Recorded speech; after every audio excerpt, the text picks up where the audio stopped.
What is up, everybody? I went back and grabbed this, made this video a long time ago. In fact, you could tell how long ago it is because the house is still there. The apartments, you can't even do this anymore. But I went back to show everybody this is how the GPS would have taken you to 1122. And you know how Molly said it brings you to the back of the house? I wanted to point out that no, Molly, okay, it has you wrapping around to walk, from the side, not as you can see it to the back, but wanted to point that out. That's what the Google Maps would have shown. So see like that. That's right.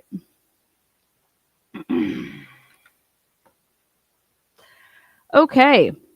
Again, good morning. Welcome to the Transparency. Today's episode during Bryan's arrest raid. Ready for this?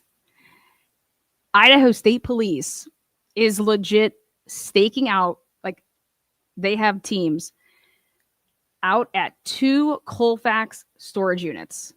Okay? 2. Colfax? Wait, what? When? Let's take a look at this. Pretty wild.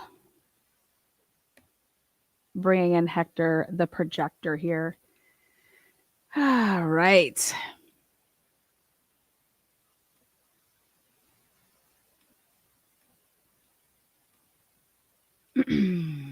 On December 28th, 2022, Idaho State Police Detective Will Adams, Cody Herman, and I, Jacob Schwecke, conducted surveillance on 2 storage unit facilities within the city limits of Colfax in Whitman County, Washington. Wait, say that again? On December 28th? Oh, yeah, right when they're getting ready to arrest Bryan Kohberger? Yeah. The facilities were, well, thanks to Danny Vargas's report, I actually know the 2 names of these, and they are, let's see. I posted them for you guys on the community page, so go check it out, but they're on there. So we do know the 2 names. Harrison turns into Clay Street, and it's right there. None other than back many years ago, prior to the murders and Bryan's arrest, Janelle's husband, Josh, and his brother lived literally right across from one of them. Moving on. But take a look at this. The surveillance lasted from approximately 11:30 p.m. until approximately 8:30 a.m. the following morning. So that would take you into December 29th. That would be through the night and into the arrest then of Bryan Kohberger. Now, Idaho State Police had to have known that they were arresting their suspect, right? So why in the world would you be surveying? Why in the world would you be surveying 2 storage units if you're arresting the only person that did it? He did this alone. If you're going that angle, why are you sitting outside of 2 storage units in Colfax, not Pullman, in Colfax, Washington? Well, then you have to ask yourself, well, back it up to a month prior when these same detectives from Idaho State Police, they're in Washington, and they were going around to different addresses in Colfax area, Eastern Washington. They had specific addresses they were going and canvassing for a white Elantra. Then after they talk about the fact that we are staking out these 2 storage units from 11:30 to 8:30, then they say, oh, once the managers got there at 8:30, then we just walked up to them and said, hey, can we get the list of the renters for each of the storage units here? That's a phone call. That's a legit phone call. Now, do you remember the arrest of Bryan Kohberger when the media put out there that Bryan supposedly said, because law enforcement gave this, statement, that Bryan said who else was arrested? Well, I think that was by design. Okay. Why would you be staking out during the raid and arrest of Bryan Kohberger these 2 storage units? For what purpose?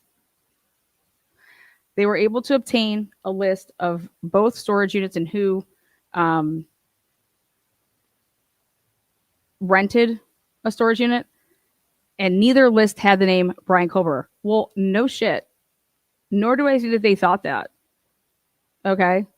Because if you're staking it out, a stakeout is we're going to sit there and we're going to watch this place from 11:30 to 8:30, right? Well, we don't think that Bryan Kohberger is coming here, do we? He's in Pennsylvania. Right? So who did the cops think that this could have potentially been, that they think that somebody's going to come and get into a storage unit and get items or put items there? This is 100% a no-brainer for me that you think and have reason to believe that Bryan Kohberger was not and did not act alone. Because I cannot imagine that Idaho State Police or whoever is calling the shots here for this group of people, that it was, hey, in the morning, go ahead and give these two storage unit managers a call and just find out who rented from these storage units, okay? Okay, sounds great. I'll do that first thing in the morning. Why would I then say, oh, wait, you know what? I think I should stake out the place from 11:30 until 8:30 and just see what happens. What? Nobody would ever do that or say that. That is absolutely fucking crazy unless you have a reason to. What would be the reason that you would, on December 28th at 11:30 at night, which is going to then into the 29th, during the same time that Bryan Kohberger is set to be, now remember the time difference, is set to be arrested, raided his house.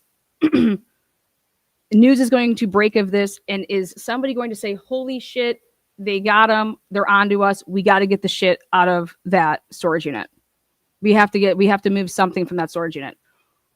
What information and belief were the Idaho State Police working on that they believed that we need to be and have a team out at these storage units between 11:30 and 8:30?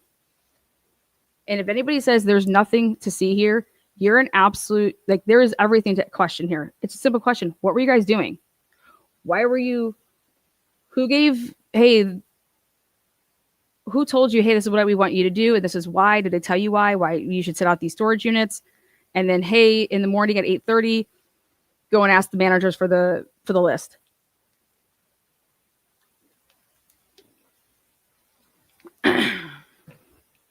This has nothing to do with Ethan Chapin, by the way. So, but I don't believe that this has been talked about. And I think that this is absolutely mind-blowing. Absolutely mind-blowing. It all makes sense.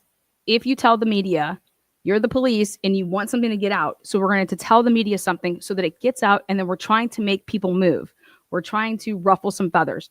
That would mean that you 100%, there is no doubt about it, that it was not just only on your radar, but you believed that Bryan Kohberger, the person that you're arresting in Pennsylvania, could have, and you thought was working with another person or people. Otherwise, how can you say, I just have a question, then you would ask these people on the stand, what were you doing there? Why these storage units? There's storage units in Moscow. There's storage units in Pullman. Okay. Did you guys have a team out at his apartment? Well, we didn't know what was going on. We had no idea what this guy was up to. We didn't know anything about him, or he did this, he did that. So we were just taking, okay, awesome. That's a really good answer. And I love that answer. Now the main question, why these two storage units in Colfax? And you're going to have to answer that. Why in the world, how does Bryan Kohberger link to these two storage units in some way that you think potentially? And that would mean if his name wasn't anywhere on the rental agreements, whose was that you thought Bryan could potentially have been working with? And why is Idaho State Police doing this? What, like, Where's the local law enforcement in that area to assist with this? Because it's our jurisdiction, right? What type of relationship? So do we have to start now FOIA requesting Colfax? Because there was heavy, like Idaho State Police were trying to track down a white Honda Elantra in and about Colfax. There were specific addresses. The same group of people a month earlier were driving around trying to look at these certain addresses and write down what vehicles they saw there. And they were on the hunt for an Elantra.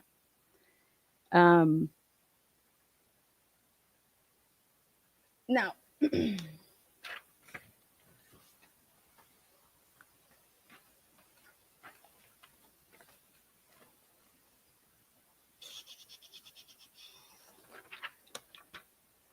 want to show you that this same crew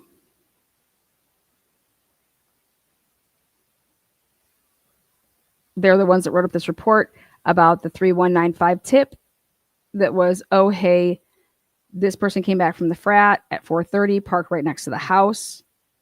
And this is to settle everything with the vehicle and the person that came back, right? Those are the same people that are working. Now, Bryan did not have a storage unit anywhere else. He just had a little, what you don't even want to call it a storage unit at his apartment.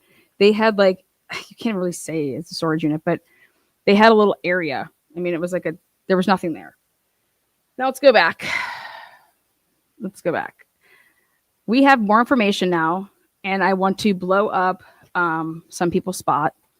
So I'm going to. Now, remember, Kaylee's phone was locked. Could not get into it until 11/29, 2022. Could not get into Kaylee's phone. And then all of these people's phones were downloaded, and Maury writes a report, and he said on 11/29 that at his earliest convenience, he'll start going through them, like the extraction, like the download. Okay, great. So it brings me to this question. We're going to talk about the Reddit warrant. Okay? The Reddit warrant. If you're not able to get into Kaylee's phone, okay, you have no idea that she has Reddit, right? Why in the world do you think she has a Reddit account? And back up. More importantly, why on November 20th, 2022, is Maury, I obtained a search warrant for Reddit. 11/20. It's not like you were in her phone to see, oh, she has an app, blah, blah, blah. They would not know this. In fact, you also wouldn't know what her email addresses associated with this app would have been. Okay. So when you have to type in, I'm looking, here's the phone number, and then you have these email addresses, and there was 2. Again, you have to go back to these dates, and it's all about priorities. If on 11/20, 2022, you are seeking out to get a Reddit search warrant, but you do not serve the warrant until December 1st, okay? Why were you, so you went to Megan Marshall and said, hey, I need the search warrant. She signs it. But you go and obtain it. See, on November 20th, you're going to sit here and try to tell me this is a typo? It's not. The warrant was served December 1st. Okay, but check this out. Then who has to get involved is none other than Ashley Jennings. This is really early on that you're going for a Reddit. Now, look at this. Ashley Jennings comes in with the same warrant, and she's the one here saying, hey, I need to ask for this extension. Well, why is Ashley Jennings doing this?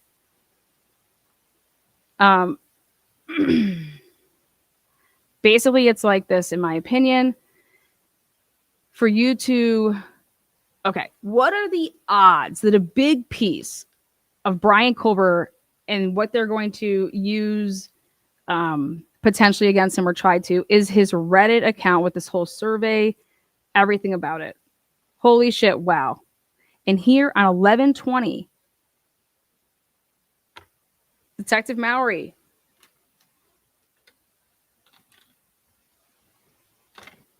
writes up, and on 11/20, we need to go get Kaylee's, not everybody's, Kaylee's Reddit. What? And then you find out down the road, oh my God, Bryan Kohberger had a Reddit. And so this was the big piece for me that says, we have Bryan Kohberger's name, and we need to find a different way to get to him than the way that we did really get to him. And it's important because IGG was not even like, they, in my opinion, didn't even have a chance to upload the profile. Okay, because it's delivered off from, hey, go pick it up. Go. They don't even have it yet. That's why this to me is everything. So I wanted to go back to the beginning to talk about this timeline. And I mean, I wrote Ann Taylor. You guys can write anybody whoever you want. They just can't respond to you. And if you're cool with that type of relationship, which if you're just giving information because you truly want to help, you're not like, oh my God, why did they fucking bring me back? Because they fucking can't, you idiot. But I wanted to turn this over because I thought that this was really important. Date, timestamp, timeline. You want to go at them and really truly talk about how the hell you got to Bryan Kohberger. Well, it was not IGG. You made it seem like it was, and it was a big way to push IGG for the future. And now we have IGG being, hey, we need to use IGG right off the rip and shit like that, right? This case is going to make that happen, or they're trying to. But you can't deny this. You can't deny the fact that, well, where does November 20th even fall on the map? Well, they don't even have Kaylee's phone to get into it, to know that she even has Reddit. Why did they even think she had a Reddit account? Why aren't you going for all of the victims' Reddit accounts? Well, again, a question for the detectives. Then November 20th, wow, it was that pertinent. It was that pertinent. It was on your radar. Who the hell said Reddit? Then November 18th is the geofence warrant. So right before that is the geofence warrant. Geofence warrant comes back and, hey, there's two, they claim that they're interested in 2 phones. Okay, well, guess what? You get the information back when? November 20th. November 20th. Let's take a look. For just so everybody can see here. This is the proof that they couldn't get into the phones and didn't have it, or they're lying. So you couldn't get into anything to do with Kaylee's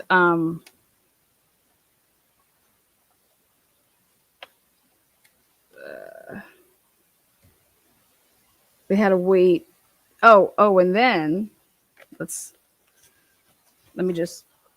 I want to point out one more thing. Then somebody slaps Mowry and says, you can't serve that yet. Hopefully they don't catch on to this, but you can't serve this yet. You went and you got this, but you can't, oh my God, don't serve that yet. Don't serve that yet. Why would anybody go and get a search warrant? So I went through all these search warrants. There is not a single search warrant, okay? Not one in this case, where somebody went and got a search warrant and then sat on it for 10 days, 11 days, okay? Except this. But I'm going to tell you why you would sit on it, because someone is telling you, holy shit, no, don't do that. You're going to out us. This is a big slip up here. You're going to out us. What do you mean out us? You're going to out us on how that you're doing this before IGG.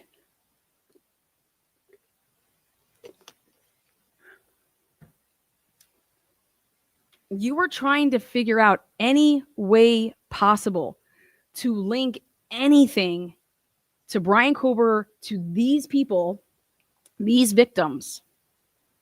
Okay? And you're trying any and everything. because you can't use the real reason. Period. Because the real reason, oh, fuck no. You're not going to ruin what we've been working on for X amount of years, right? If it's some undercover stuff. Or it's going to blow up a spot. End of period. Period.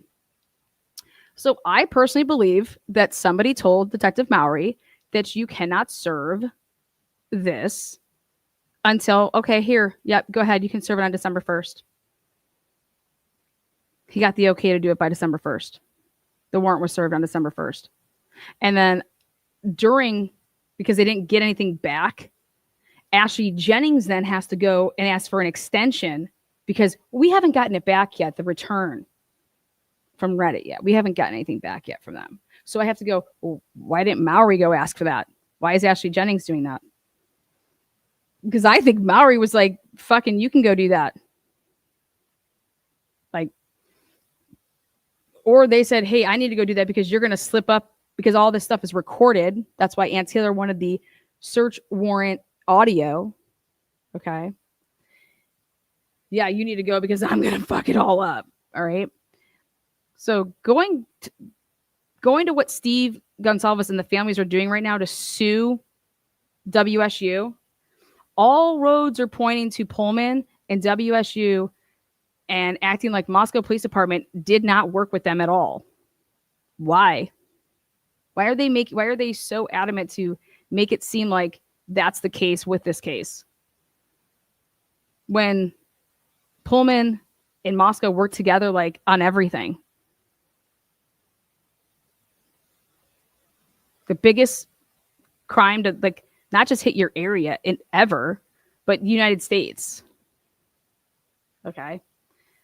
So then what also is going on at that time is, let's go back to that. Remember back in the day, Ann Taylor, I'm sorry, but I have to steal my credit back. Okay. I was all over this UPS warrant. Okay. In fact, one of the people, because I was like, I don't know, maybe Ann Taylor's not getting my messages. So I sent an email to Gabrielle Vargas back in the day. And then literally walked her through this. And I was like, if you have any pull, you need to explain this. You need to show this UPS warrant. And I want to show you why I said that.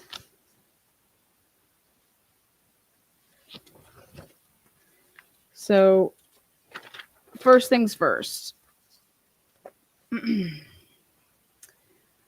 What I found was, it says search warrant. Yay, we're going to go get a search warrant. Then it says Brett Payne having given me proof. What? Brett Payne? I said search warrant. First of all, if it was an amended search warrant, it would have to say, it says search warrant, and then you would have, okay, this is an amended search warrant. So this is the first search warrant for UPS, not the amended one. So you're going to see. So this search warrant right here, it says Brett Payne having given me proof under oath. Whoa, no. I was like, oh, interesting. Brett Payne, huh? And they're looking for, so if you go back,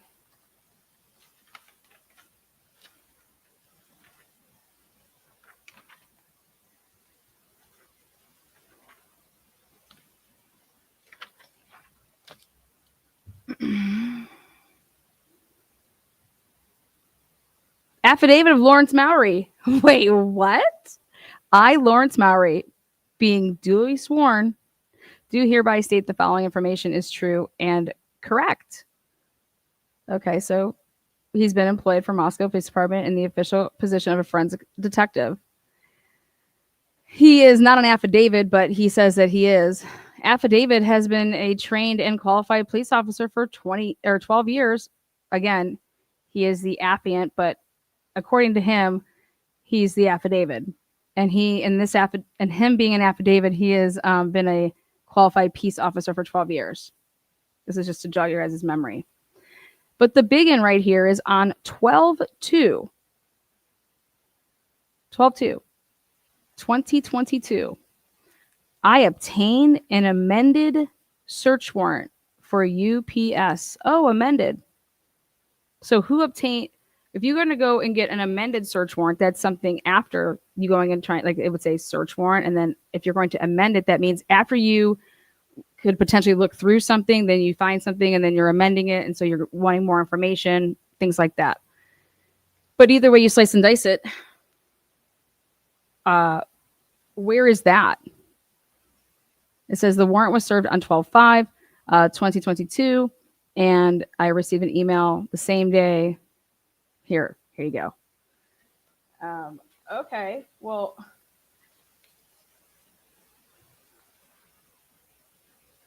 where's that amended search warrant? Because what we have here is Brett Payne having given me proof. And you have Lawrence Mowry saying he did it. This was one of Ann Taylor's exhibits.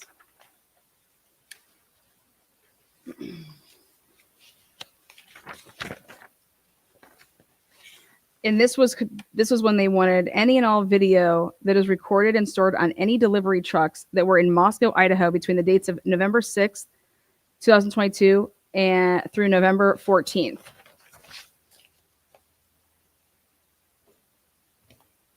Right there.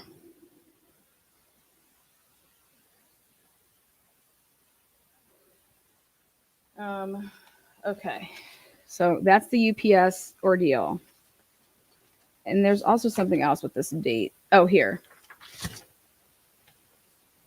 Megan Marshall. So ready for this. So Megan Marshall signed this. So Brett Payne is saying that he did it. Like Megan Marshall knows the difference who Brett Payne is and who Lawrence Mowry is. And here on just this regular search warrant, not an amended one, Megan Marshall signs it. Check this date out. The 2nd of December. So when Detective Mowry then says over here that he went after on December 2nd, 2022, I obtained an amended search warrant for UPS. None of this makes any sense. We're missing a search warrant here. It'd be two separate search warrants. You have a search warrant for UPS and then you have an amended one. Okay. Where like they should be separate and then you're crossing people up. So what it looks like is that Brett Payne went and tried to obtain a search warrant from UPS. And then Lawrence Mowry went and tried to obtain on the same day an amended search warrant for UPS. Okay. But that's not what it says. And also the information didn't come back until the 5th.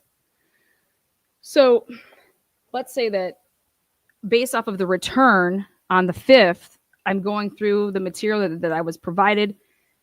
You would see that amended search warrant actually happen unless they fucked it up so bad that they had to unless Megan's saying, yeah, no, you need to amend this because stuff was wrong or something like that.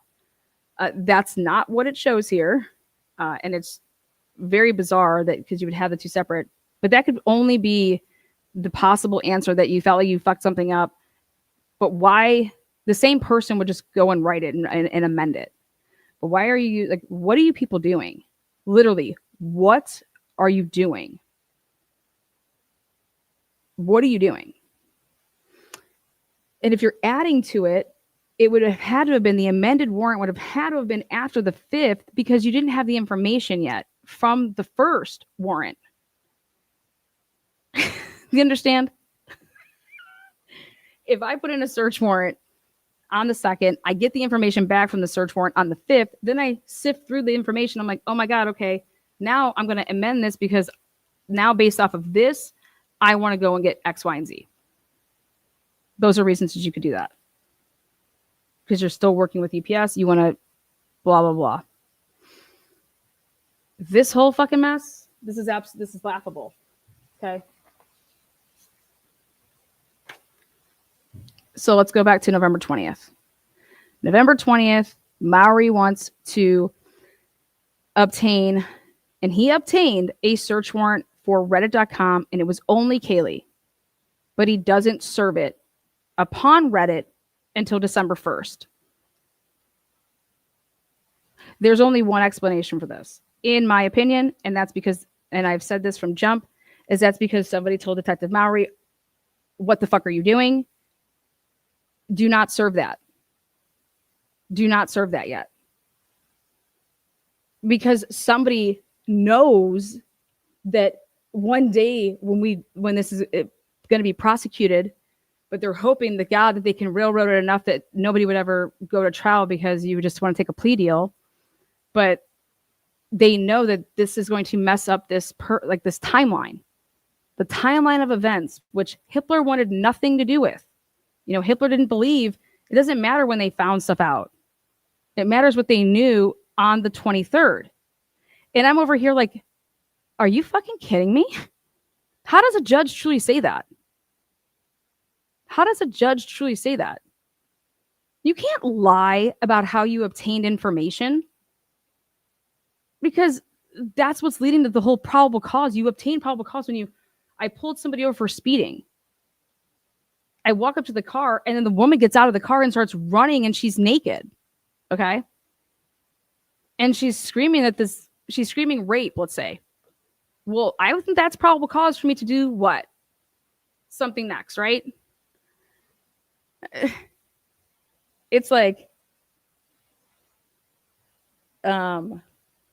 me just then walking up to the car after I pull over the car for speeding and me arresting somebody for rape. Why am I arresting somebody for rape? Well, because later on in the day, I found out some stuff. So, but you didn't know that before?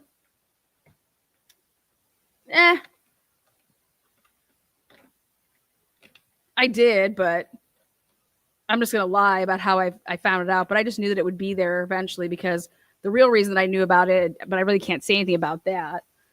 But on paper, it all looks like it came out on the same day, so it's fine. What?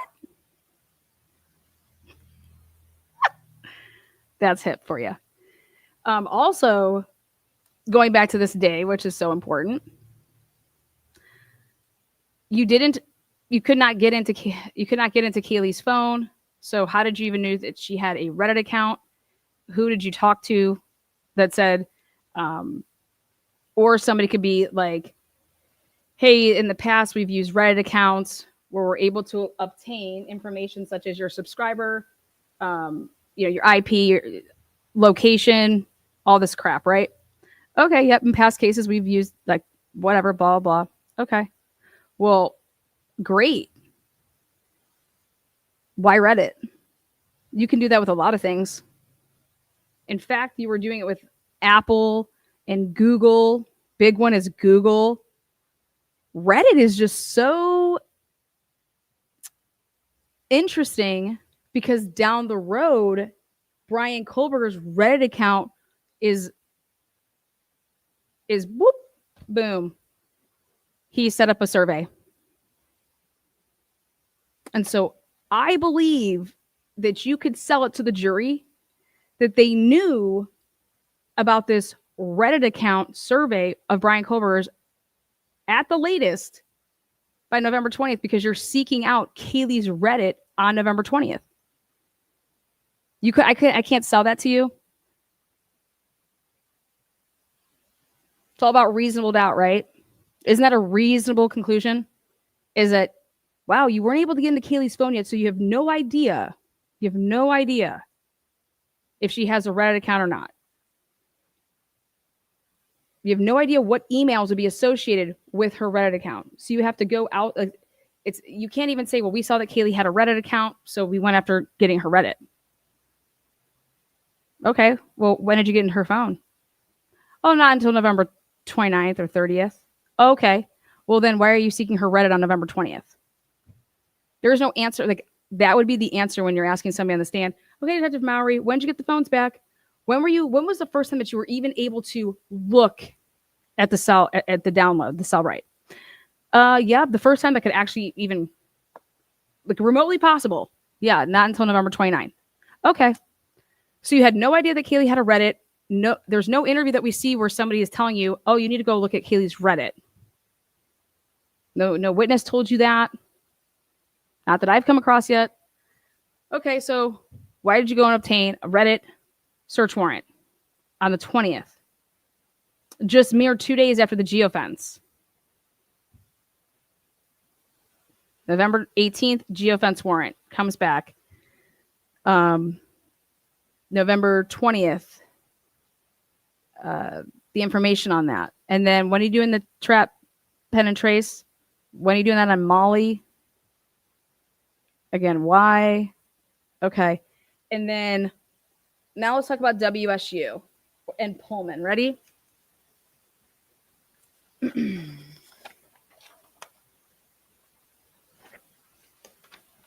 Now I'm going to really blow your minds.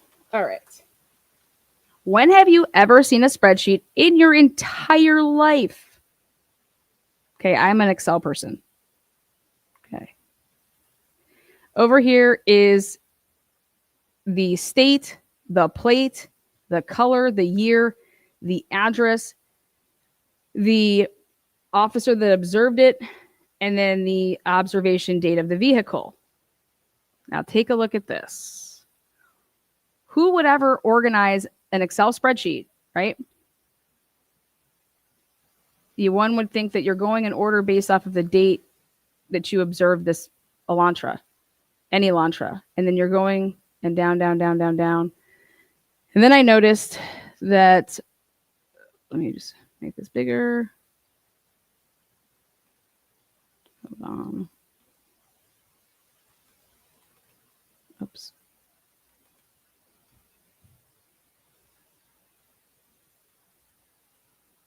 Okay.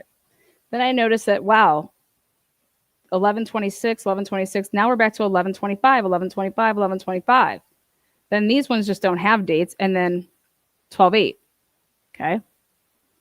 So I said, well, that's truly interesting. If you're making an Excel spreadsheet based off of the days, hey, I got to collect all these. So give me yours. These are the ones that you saw on this day. These are the ones that you saw on that day. And I'm pumping them into an Excel spreadsheet, right? And if it's like the next day, right? Well, how in the world are these ones that are seen on 11/25 not up before these ones that are seen on 11/26, right? Then I said, oh, maybe they put these in order based off of the officer's badge number that they, like, look at 406, 446, 447. And I was able to say, oh, that's not it either, because you get down right there.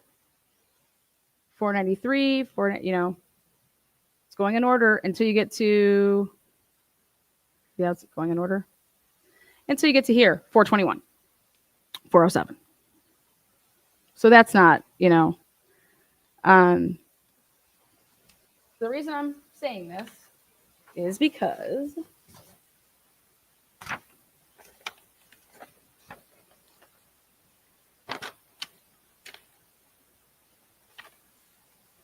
we're going to go back to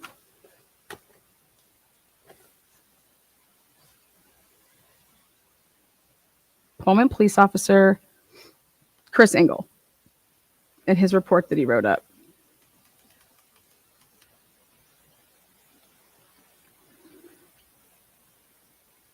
Okay.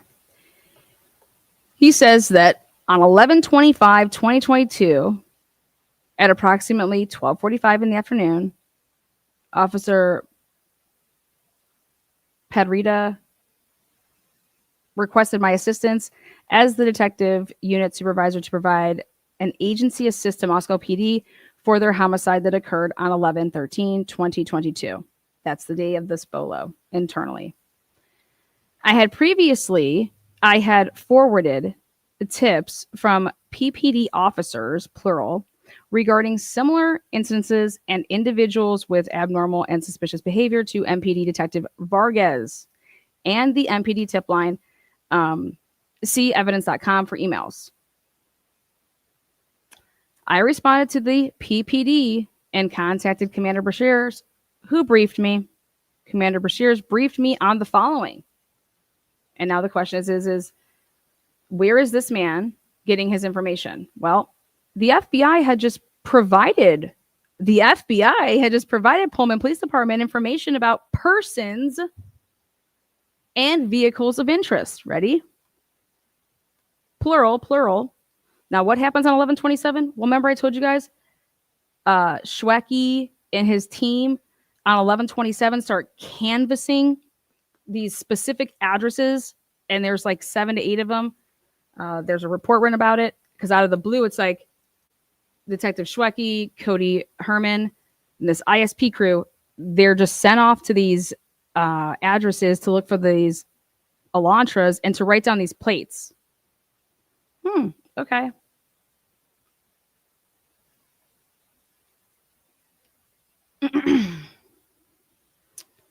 Chris Engel was on Ann Taylor's witness list. They tried to hide Chris Engel for a long time.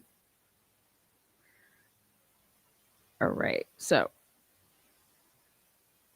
again, it is persons and vehicles of interest. Well, if there was vehicles, plural, of interest, then why are you only writing down Hyundai Elantras? Unless they're going to say, well, we said vehicles because it was the different years. So it could have been a 2000 and, just curious if he's going to say that, because there is not a single spreadsheet that has any other vehicle than a Hyundai Elantra. Also, I then went and pulled up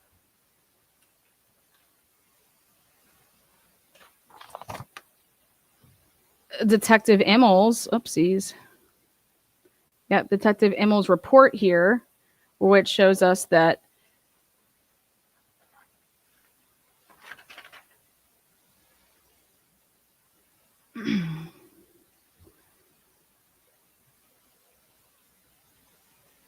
on November 25th, when they were out looking, this man did not say anything until November 26th about expanding any of this. Okay. So what Ann Taylor was going to argue is that if you guys are out looking for Elantras in Pullman, because you were just told by the FBI, this is who the FBI is, it was not until December or November 26th that you are expanding. So why on November 25th,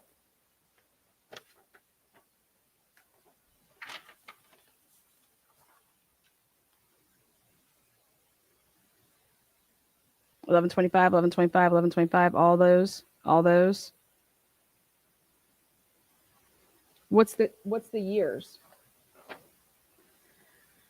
Well, all of them are, except for, ready? These are your first 10. The first 10 that they come across. The first 10. There's 22,000. There's 22,000 vehicles. In the first 10, Bryan Kohberger, 2015. Okay, but wait for it. 2015, 11/25, 2022. Officer 455, which is Love, he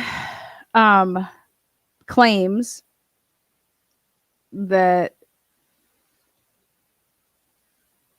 he wrote down a 2015 white in the parking lot at 1630 Northeast Valley Road. And he was doing it during his swing shift, which would have been between 4 p.m. and 12 midnight.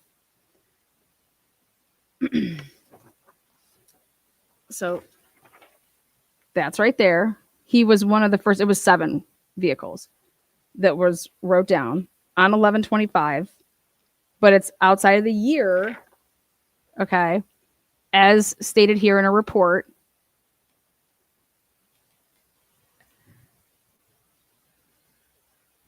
The submitted videos on November 23rd, 2022, which was the Ridge Road camera, were reviewed to determine the questions vehicle's make, model, year. Okay. So based off of the Ridge Road camera, the guy said 2011 to 2013. Okay. Period. Now, it wasn't until 3 days later, on November 26th, after reviewing expanded known information to include the rear bumper, reflector, and the shape of the front fog lights. Now, if you read all of this stuff here, everything that they're considering, see this? Then it brings and raises a huge question, which is this. Now, when you go back to his report, Chris, he's saying that a vehicle of interest had been identified as a light-colored 2012 to 2013 Hyundai Elantra without a front license plate. Whoa, daddy, holy shit. Again, this is Pullman. Where is Pullman getting this information from? Because Payne testified under oath that they did not include, okay, or think and add in any way, shape, or form this whole not having a front license plate until after December 19th. Okay. So hang tight here. Now he's saying a vehicle of interest had been identified as a light color 2012 to 2013 Hyundai Elantra. Now this totally goes the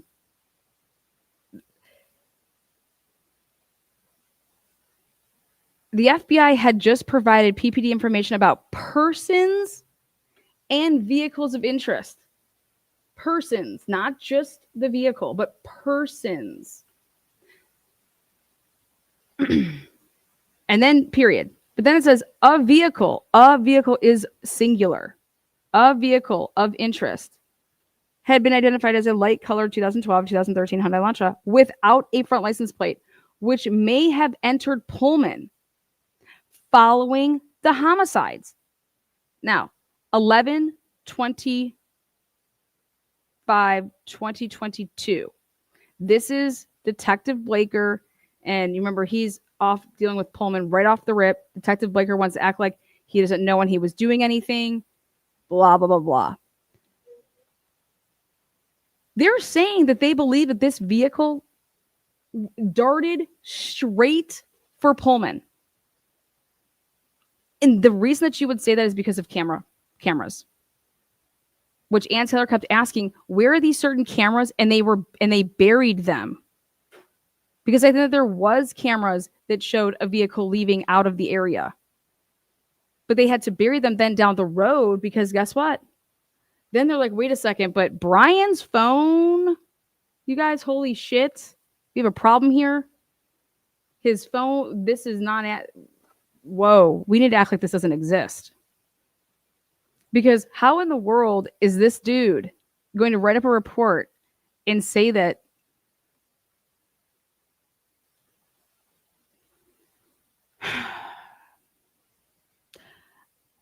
a vehicle of interest had been identified as a light colored 2012, 2013 Hyundai Elantra without a front license plate, which may have entered Pullman following the homicides.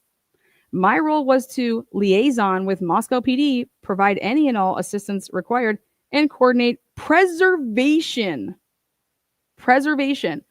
of video from businesses along the Pullman arterials. Patrol officers would be searching for matching vehicles. Okay. Later that evening, so that's why I'm saying that you can go ahead and chalk this all up, all of this right here. It has to be all in the same day. Later that evening, I was briefed on the following by MPD and FBI investigators. I said, how? When? Well, we said later that evening. Okay. I was briefed on the following by MPD and FBI investigators. And I said, okay, well, what? Bolo. It doesn't say, it came, first of all, it says it came from the Idaho State Police, sent that. Second of all, it didn't say what case it was involved in. And I want to know the timestamp on the email that went out with the Bolo. What's the timestamp of that? Because it matters for none other than Detective Love or Commander Love. Moving on. He says later that evening, now this is going to blow all your minds. Later that evening, okay, go back to this. And it couldn't have been with the FBI special person here, their expert, because he doesn't do anything again until November 26th. Okay, so nothing could have happened with him on November 25th. But later that evening, just would like to know what he's talking about time frame wise. But later that evening, check this out. It's just reminding us, a vehicle of interest had been identified from surveillance cameras in the area of the crime around the suspected time of the crime between 3 and 4. 3 and 4. FBI analysis had identified the vehicle as a 2012 to 2013 Hyundai Elantra, likely white or silver in color. What? Silver. A distinguishing feature of the vehicle of interest was the shark fin style antenna. Okay. Well, going back to this.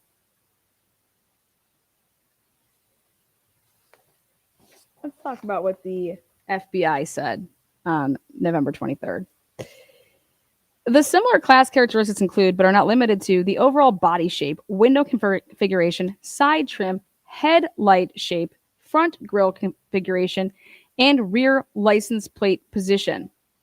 Okay. Even on November 26th, after reviewing expanded known information to include rear bumper reflector and the shape of the fog lights on the Hyundai Elantra.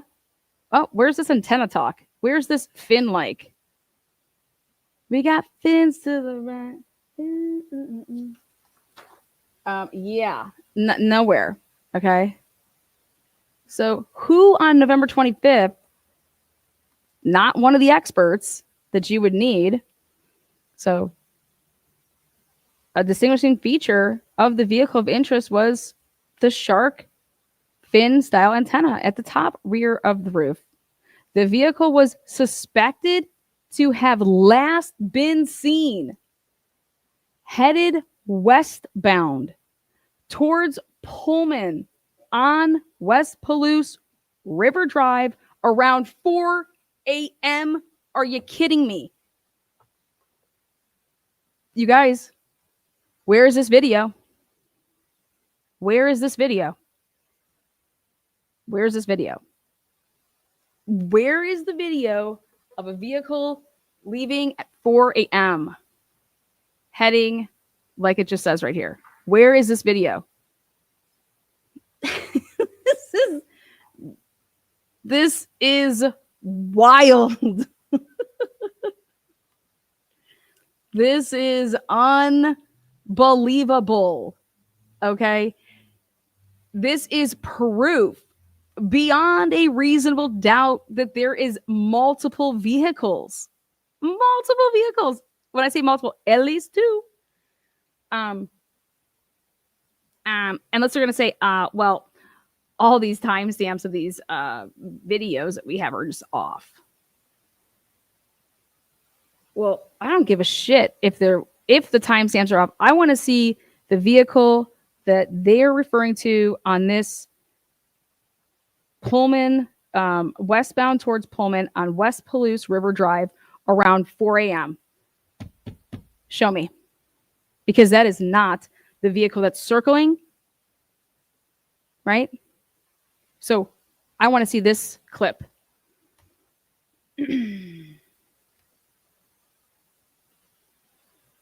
Why I want the police to admit that there was 2 vehicles used in the commission of this crime.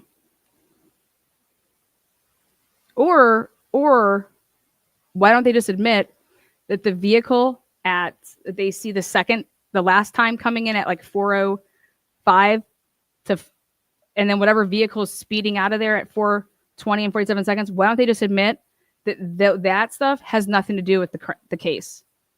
Because that's the route Ann Taylor was going to go. Now I officially know what Ann Taylor was going to say, and it was that Those text messages are after the fact. And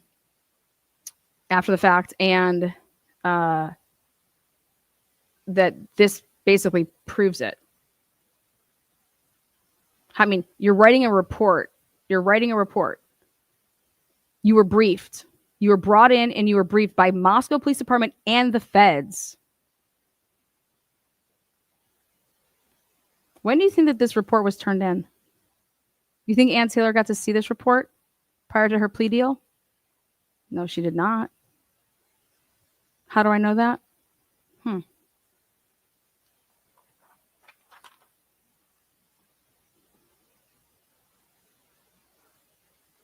August 14th, 2025.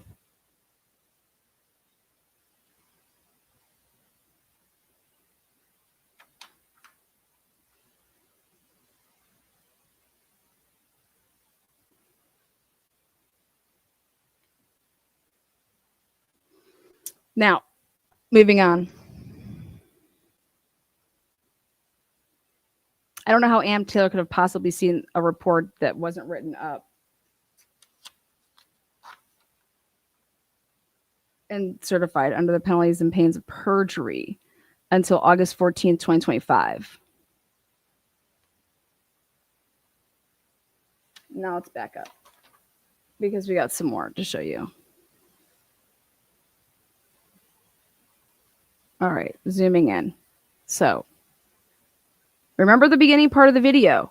I said, in the title here, Idaho4, during Bryan's arrest raid, ISP is staking out 2 Colfax storage units.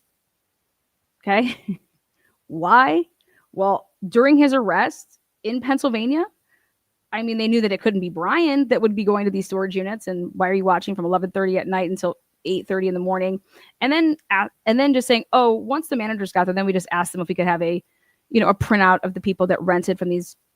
That's a fucking phone call, man. Like, this is what our money's going to for these fucking assholes. And I'm going to say assholes because guess what this area is known for? People fucking girls on the clock while getting paid and then blackmailing them. Okay? So, yeah, our money is going to stakeouts of storage units during the time frame of Bryan Kohberger's raid and arrest in Pennsylvania, but this is happening in Washington. And you want to sit here and tell me that you're going to explain that to a jury, that there's nothing to see here, and that you didn't think that the arrest of Bryan Kohberger, once that got out, that you were staking it out because you thought somebody was going to go to one of these storage units? Why these storage units were you watching? Moscow, Pullman, I mean, these two. What's the connection here? What did you come across during the course of your investigation that you would be staking these out? That you were even interested in who was renting from these shithole storage unit facilities? And then why is Idaho State Police the ones that are there? This is Washington. So they can be there, but I'm sure that somebody from Colfax would want to be there to see what the hell you're doing in our jurisdiction. That town. And if I was the police chief, I'm going to want to know what the fuck y'all are doing here. Because it ain't like they can make an arrest. They're going to arrest somebody there? How? Yeah. No. Do you guys remember the Shannon Gardner case? Jose Baez came out and was like, these idiots are trying to serve Florida subpoenas in Washington. Yeah, they are, aren't they? It wasn't Florida that arrested Shannon Gardner in fucking Washington. Okay? It was Washington, whatever town she was in. It was that law enforcement agency.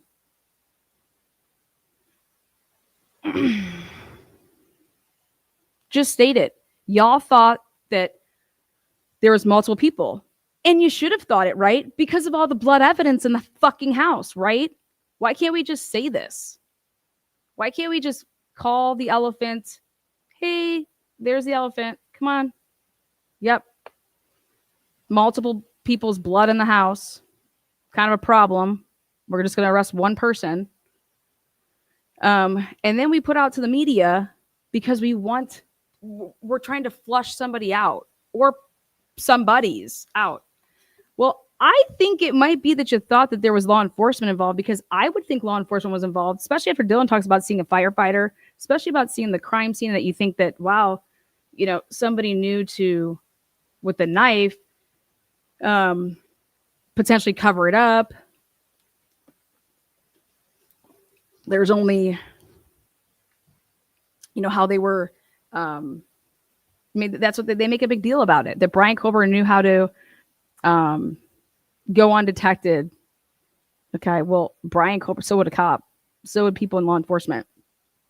And why you would keep something hush hush is that you potentially thought that Bryan Kohberger could have been doing this with a law enforcement person, potentially somebody from WSU. That's what I want to see if Stephen Christie can possibly uncover, is that if they're adamant that Bryan Kohberger was protected, well, why would you feel like you needed to keep somebody like Bryan Kohberger in your program, or you thought that he would sue or something like that? Like, what? Like, if he did all these things, or if he was following people, if you have to go so far as to have somebody saying that this man we're going to go give a PhD to, he's going to basically sexually assault people, okay, and be a professor, and he's basically going to be like Joe Carroll on The Following with Kevin Bacon. Okay? If somebody truly thought that and did not report that, they're automatic reporters. But then they go and tell the police after the fact, or, well, hey, I did do this, but these people that I reported to, they didn't do anything. That's like the Penn State issue. That's the Jerry Sandusky shit and the Joe Paterno stuff at Penn State. There's automatic reporters, and you have to do certain things. And when you don't, there's compliance within universities. So I would love to know what WSU, what truly went down once these murders happen. And because I tell you, I think everybody that was in the criminal justice program who didn't report Bryan Kohberger after the murders needs to find new careers, because they fucking suck. Okay. If you had these gut feelings, that's what going into your field's all about as well. And somebody rode in a white Elantra, and there's a car that's constantly getting tickets outside of your building that's a white Elantra, and none of you guys can put that together, you suck. And you need to get new jobs. You need to get new careers. Sorry. That's how I feel. Going back to this report. Also, you cannot say, nobody is going to be able to get on the stand when you're writing up reports like this and talking about that you got briefed and talking about that you were in these meetings. Nobody is ever going to be able to sit here and say that the right hand isn't talking to the left hand, because this is telling you different. It's telling you that everybody is talking, and the right hand and the left hand and the toes, the left foot, the right foot, the fucking heads, the hand, everybody's talking. So there's no way that you're going to be able to come into this courtroom, and I'm not going to let you, if I was a defense attorney, come into this courtroom and tell this jury that y'all just didn't communicate, and that's how fucking shit fell through the cracks. Oh, 2 days. You guys were doing 2 days. Morning at 8, and by 5 and 6, another one. And if you weren't there in person, you were there via Zoom. But that's what they think that they were going to testify to on the stand, is that the right hand just wasn't talking to the left hand. Well, I would shove that straight up their asses. I wouldn't let that fly. And because I would keep playing these press conferences and talking about how, yeah, all of this great relationships and that all their partnerships and how well they did all this stuff together, blah, blah. Anyways, going back to this, that means if he's in this, later that evening, I was briefed on the following by MPD and FBI investigators, both. Doesn't say Idaho State Police. A vehicle of interest had been identified from the surveillance camera in the area of the crime around the suspected time of the crime between 3 and 4. Okay. Now going here, I knew Palouse River Drive in Moscow becomes Sand Road as it enters Whitman County. The most direct route for a vehicle headed into or through Pullman on Sand Road would be to turn northbound onto Johnson Road, which terminates in Pullman at its intersection with Southeast Bishop Boulevard. Perfect. So that means that you were looking for a vehicle at 4 a.m. 4:15, right? 4:20. Why do we have video surveillance footage from 5:35? From 5:25? How are we off? How is it basically like an hour? When did you have to go to these places? Because that's what he did. He's like, I need to go to these people's and ask them for their camera footage. Such as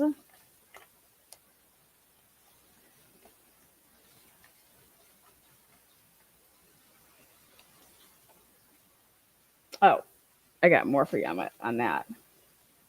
Okay, such as all of these. All of these businesses. That's like, I mean, all of them. Like these businesses. Like these businesses. All this stuff, right? All of this. All of these.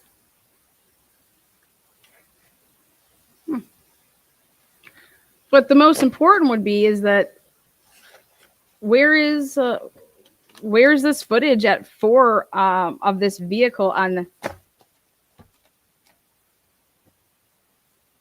So he went to start getting camera footage, or at least these documents were saved between 11/29 and like December 20th.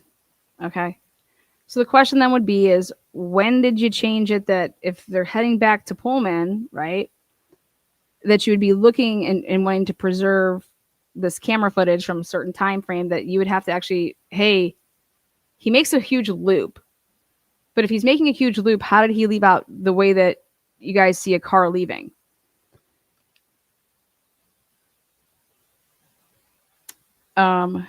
So here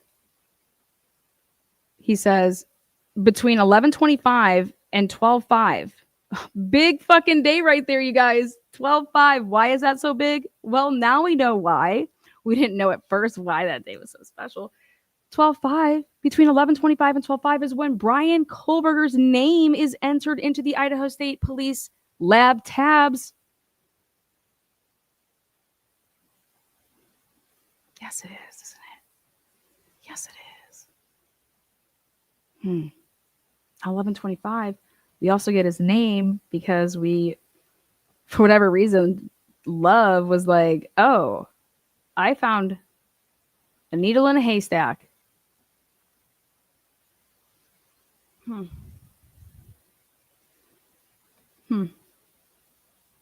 Okay.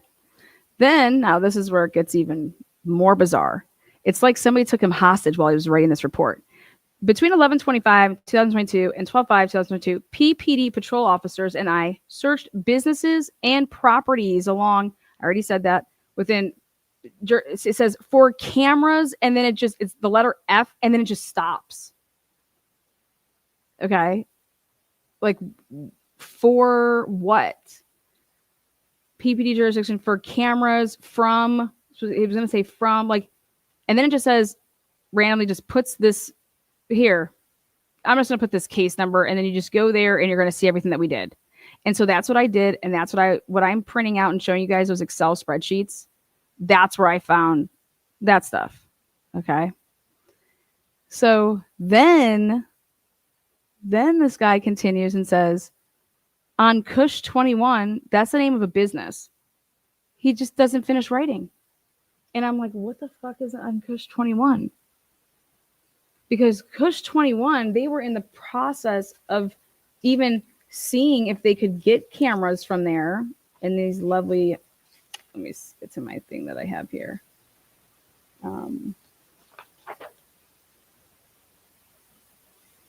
So this should just show you guys that they 100% were doing the same thing in Washington, WSU.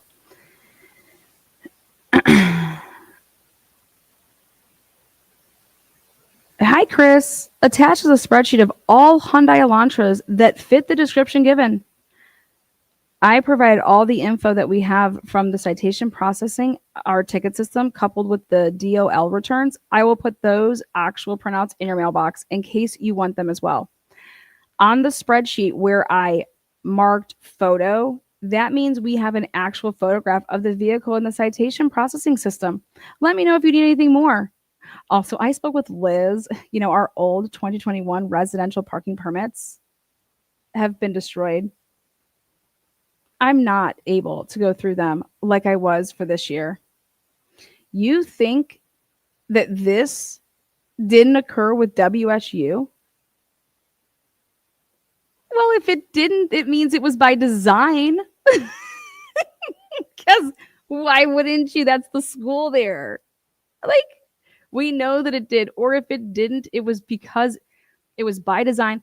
But if you think that if I'm a juror and you think I'm going to listen to somebody on the stand talk about, I don't know how that we had them do it, and I have no idea how we didn't have WSU do it.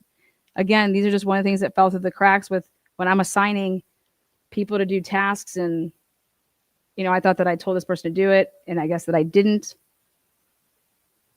Oh. Okay.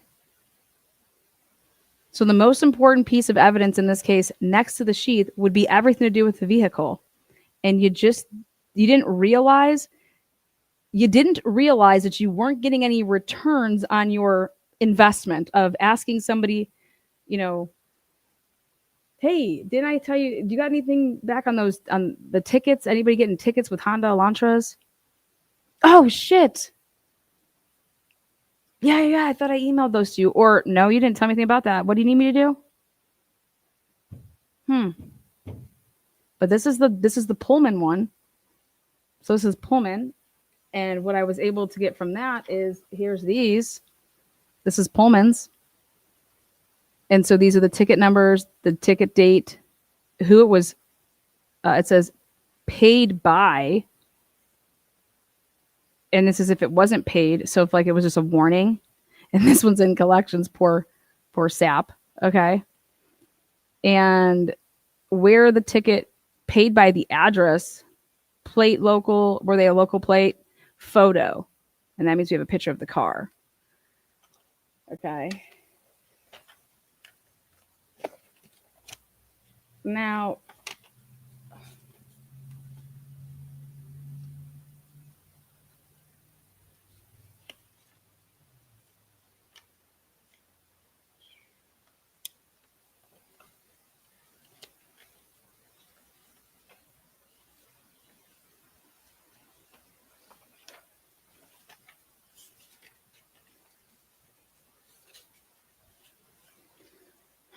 let's see.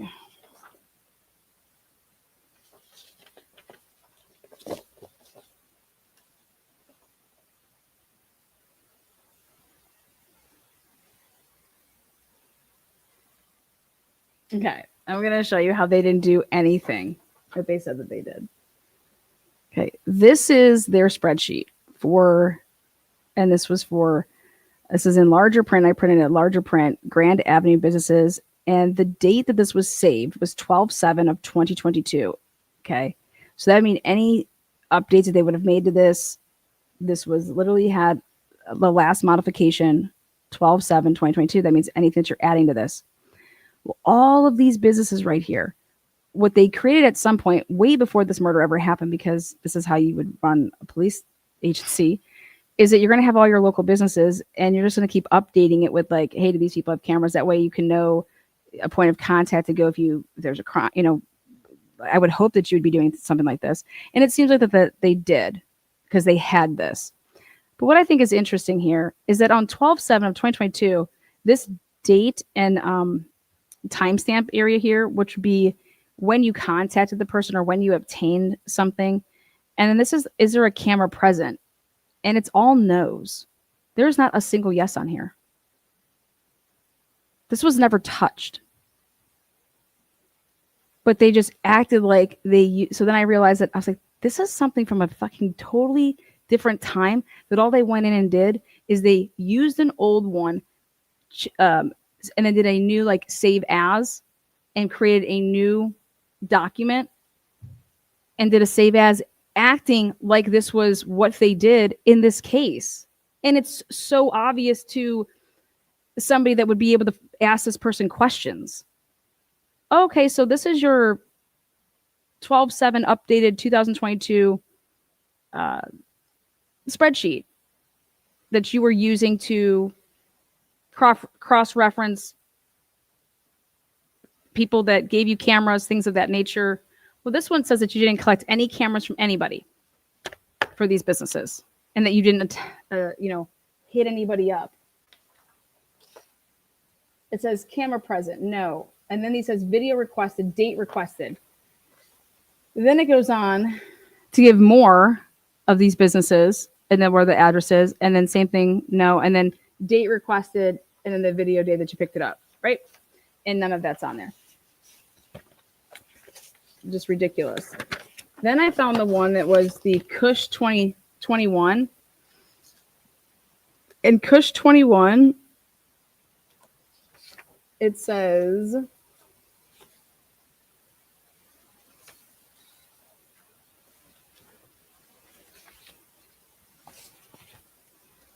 let's see, where do I have Cush 21? Again, this is what they provided. Okay. And you just need to call in these people and ask them. So according to this document that was saved, last updated was 11/28/2022 at 9:23 a.m. And it was, they're claiming that they contacted these people at these local businesses. Will call if they have cameras, auto bodies, no contact, no contact. This place, advise they do not have cameras facing the street. Pizza Hut, all this stuff, right? No cameras, Cush 21, contacting manager. What does that mean? Contacting manager. Like either you already contacted them or what do you mean contacting? You task somebody to do that. Now, the reason it's important is because Cush 21 is part of this report. And so it's like he wanted to say something here about Cush 21, right? And it just, there's Cush 20 on Cush 21. That means on that camera, like on Cush 21, he was about to say what this camera had, or he potentially did say it and then deleted it. Okay. He was going to write it and then deleted it. I have no idea, but on Cush 21 is what this says. And then it just stops. You know what I mean? There's just, why are you writing on Cush 21? Well, according to their work, they were contacting a manager. Well, I guess what this could potentially be is on Cush 20. That has to be that you would have already received something on Cush 21. Okay, next.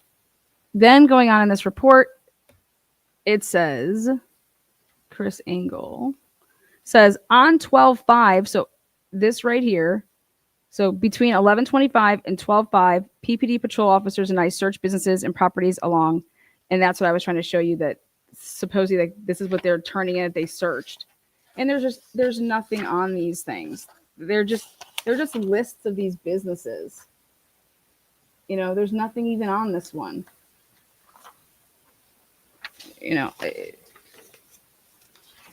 Also Jack in the Box, for the record. Jack in the Box advised that they do not have cameras facing the streets. So nobody thought to tell Pullman that, hey, we're not just interested in the cameras that are facing the streets. Okay. We're also interested in the fact that our DoorDash driver, who we want to make sure that she picked up an order from there. Um, let's just make sure it was her. Let's just, something's off with this broad. Um, we're going to need more cameras. Like, we're just not interested in this. We're just not interested in this angle. We have a lot of interest. Okay. Also, who's to say that the way that the person picked who they would kill is that they waited outside of Jack in the Box because that's the only place it delivers. And what they did was, I'm going to follow the DoorDash driver and make it seem like the DoorDash driver committed the murder, right? And hey, that's how I picked my fucking people to kill, because I knew that the only place that delivered DoorDash after a certain point in time was, here. So I'm going to sit here and pay attention to DoorDash drivers, right? And follow a DoorDash driver and go to wherever it is that they're getting, wherever it is that DoorDash is taking them.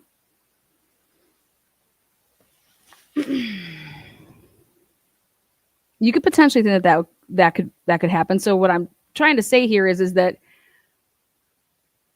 you're not going to be telling me that no detective sat around the table. If I'm trying to solve a case, I would say, hey, what if the killer followed DoorDash driver?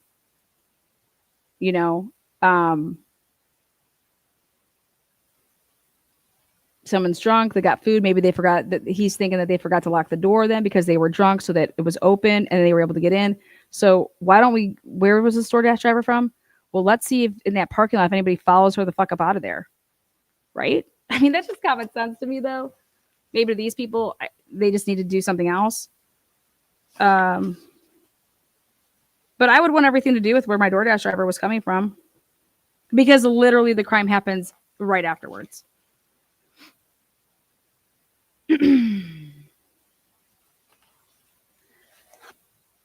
Okay, so then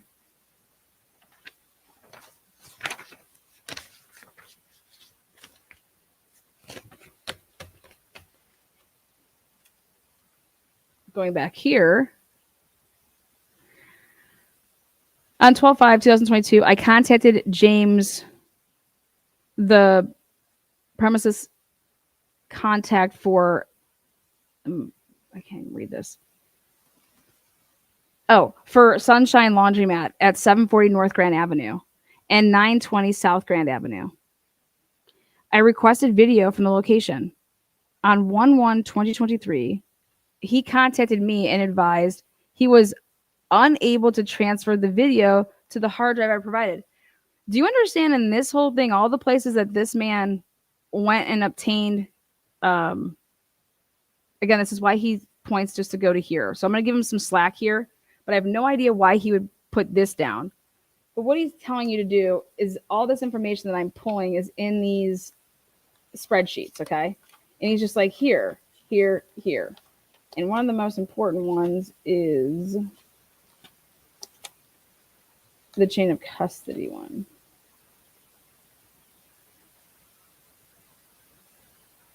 Oh, here's something to point out too. The last day that for discovery to be turned over was in September of 2024. This last date that was modified was 8/20 of 2024. And so that tells me that Ann Taylor,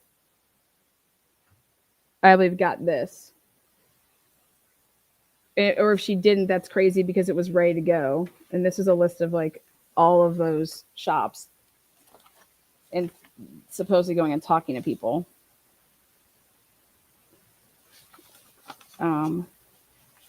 Oh, here. This is my own chain of custody. Email dates of anybody that was involved. Detective Vargas is in contact with Chris Engel on 11/17. She doesn't mention it and doesn't write up a report until basically Ann Taylor has to fucking make her. And that didn't happen until January. She tries to act like she had nothing to do with people in Pullman. Meanwhile, Vargas is there like every day.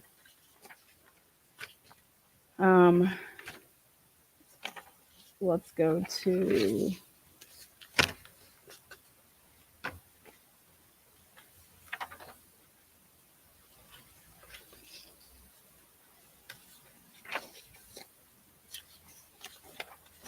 where is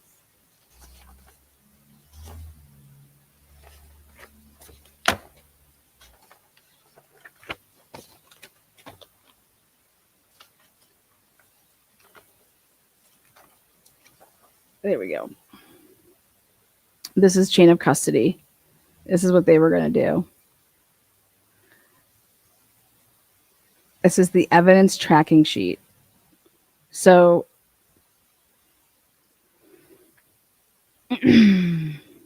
see this?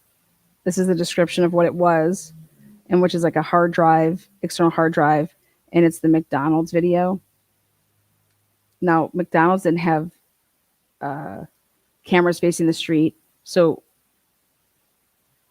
what cameras did you go and get from McDonald's if you weren't interested in cameras facing the street? But anyways, it was to this person on this date. Okay, so they had it. And then this person gave it to then Chris Engel. So he's showing just like when this person had it because he dropped off the hard drive. Then she uploads the material and then he gets it back. So that's what this is. On 11/29 at this time, and then he goes back on 11/29 and picks it up. So this goes down all the way through, and I want to show you guys. Remember I said there was a Gary Anderson? Here's Gary Anderson. So now I know who Gary Anderson. Remember I was trying to figure out good old Gary? I was like, who the fuck is Gary Anderson? Well, god damn it, I found Gary. So Gary, congratulations, I found you. Anyways, he's part of this evidence chain with Chris Engel. But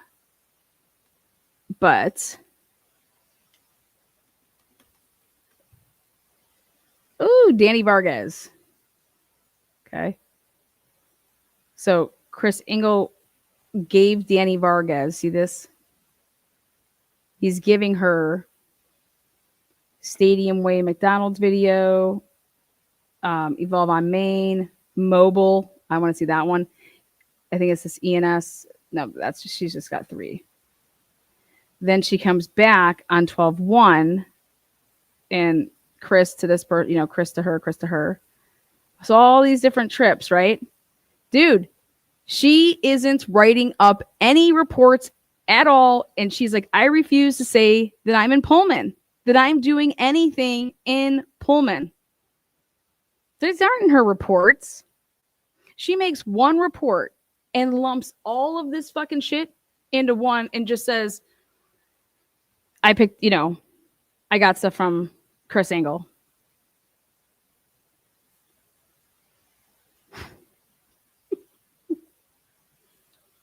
Okay. Sounds good, Danny. Sounds good. Sounds good. I have no idea why they have a detective who is a gopher. Give me that job. Pay me like a detective, and you want me to just drive around and pick shit up for you? Huh. All day. Let's do it. Think about that. A talented detective who can interview people, and I want to put that person driving around picking up external hard drives.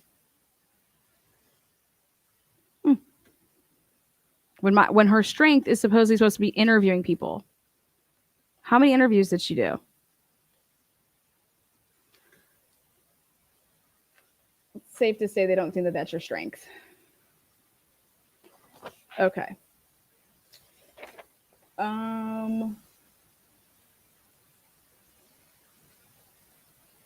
Now, this woman, she's just, we know her. McNanny, she was involved with the Brent Kopaka case. I think her name is on the Molly shit, but she has no idea who gave her on 12/18. Not a clue. From this person to this person. Hey, who did you get your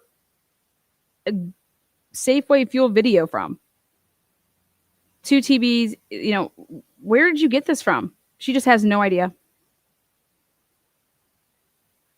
What? Then at the same time, so look at this, 1425.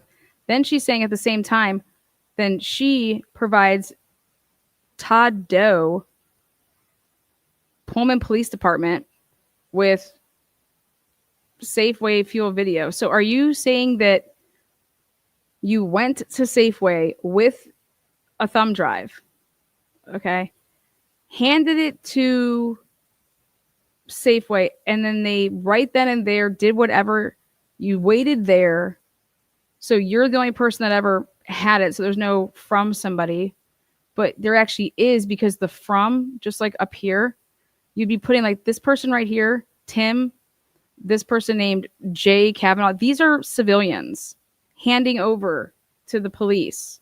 Okay. So again, Tiana, whatever your name is. What is this? That's just bizarre.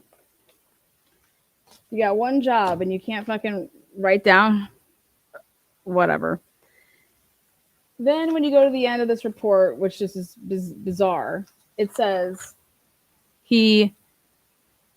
I contacted this person and they were unable to transfer the video to the hard drive. I provided, period. Then it just says, oh, that's it. I certify under the pains and penalty of perjury, blah, blah, that, and then he signs it August 14th, 2025. So, amazing.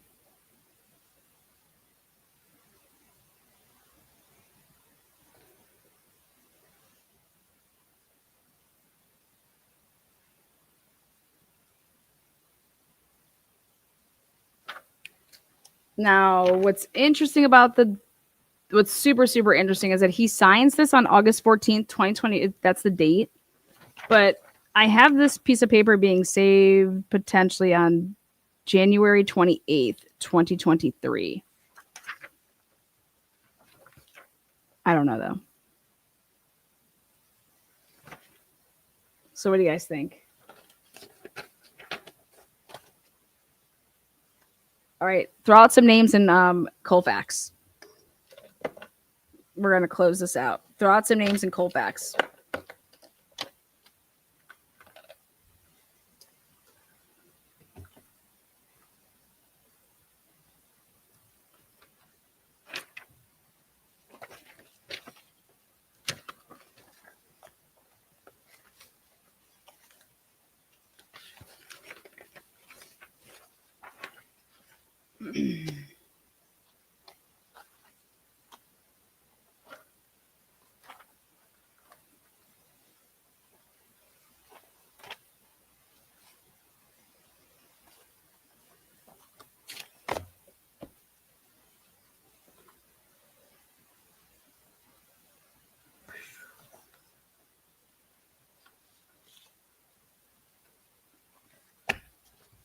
Not Bryan Kohberger, sorry.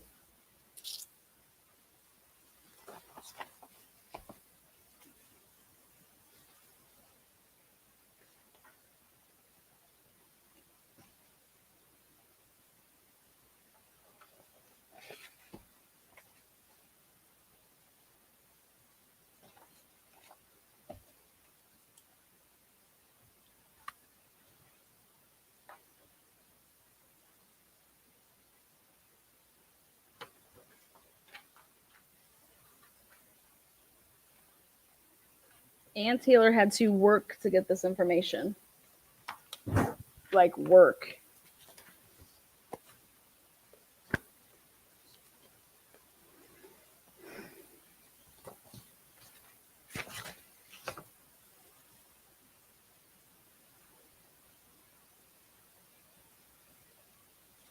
I wonder if Ann Taylor needs to do... I'm surprised she didn't put in the... Is my spreadsheet referencing the blank one I made? Okay, perfect. This Chris Engel guy asks this love guy to give him, I need your spreadsheet. And he's like, do you want me to give you like which ones? Is my spreadsheet referencing the blank one I made or the one I personally filled out? Well, this is really important because if I make one and I print it off and then I take it with me, right, to go to work, so that when because I'm told not to approach anybody, just get license plates, addresses, like the spreadsheet says to do. Okay. So I would have to print out that spreadsheet because I made it, print it out, right? Then check this out. If I'm working the swing shift, that means I made it before I went out on the 25th, which is at 4 to midnight. When I would get back, it would be after midnight, right? So ready? I would argue that if this was saved on 11/25, then I'm arguing and saying that you started this prior, because if you're working the swing shift and you're actually then going to go enter it into a computer and it was actually documented as saved on 11/25, then I believe that you did this on actually 11/24. And I'm going to push that narrative until I can't, until something tells me that I couldn't push it. Does everybody understand that? So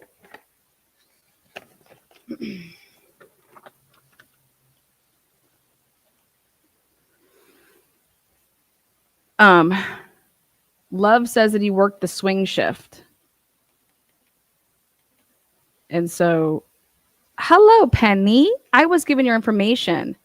In order to request the following documentation for the Kohberger case, the following info was requested by defense counsel.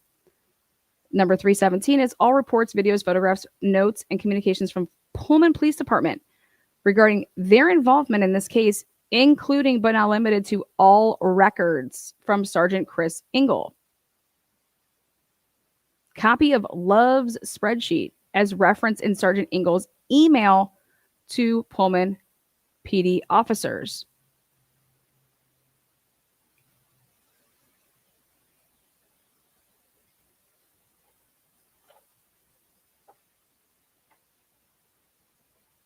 Well, where did she get that from?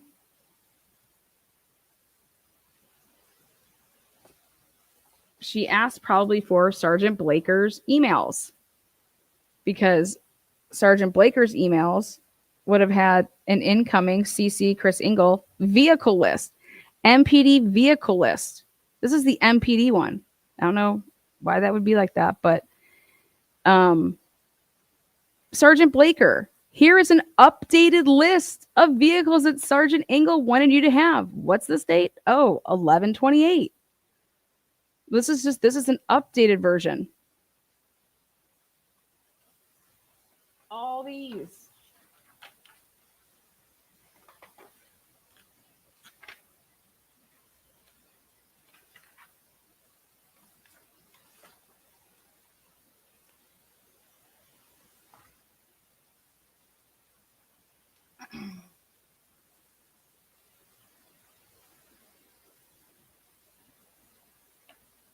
I called bullshit on the day this was found.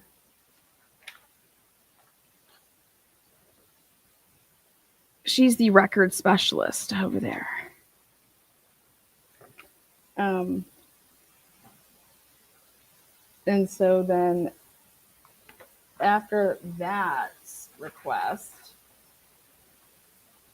here is your IM search for Kohberger. And it's like, okay, well, the IM search for Kohberger, it says here it is. Well, I think that they need to spell the name wrong. I think that you need to spell this name as in K-O, however they spelled it. I think they did K-H-O-B-E-R-G. That's how I would want it. I would want it done and spelled the wrong way.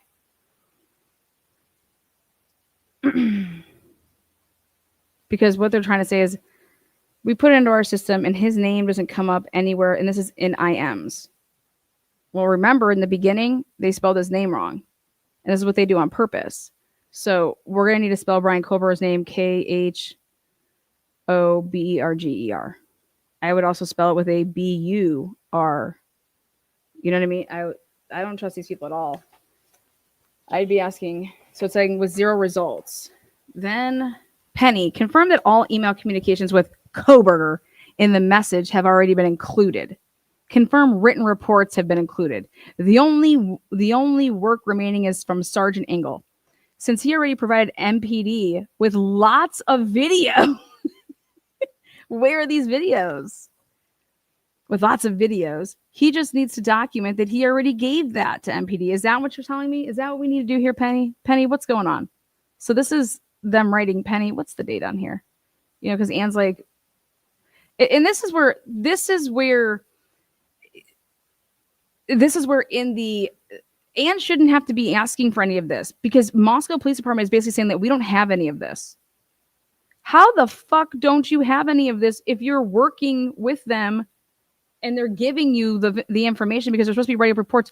Do you know that not a single person in Pullman Police Department wrote up a report on anything that they were assisting in this case on?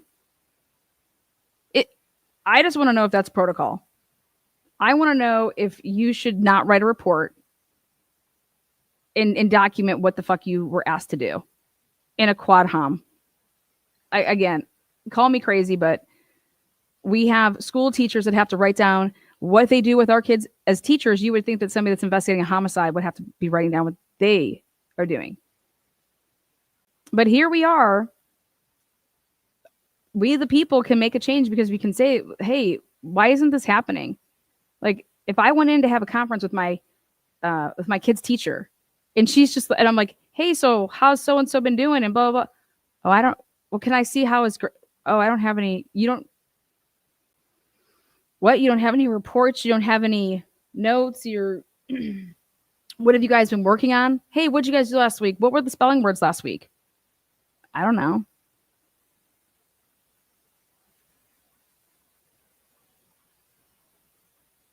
I mean, I think you'd probably have a problem with that, right? I know I would.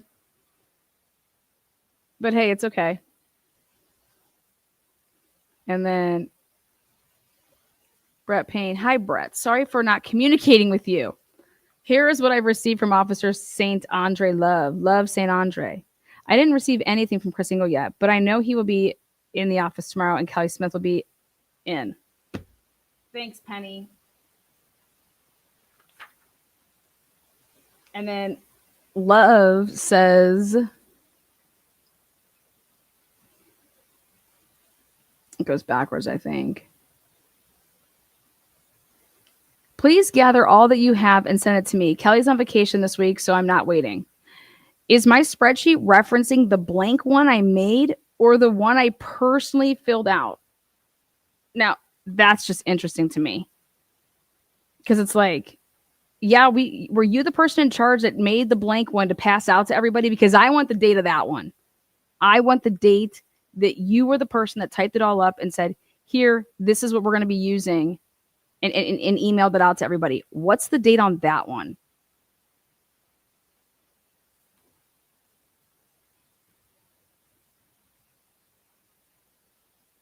And it says, see attached.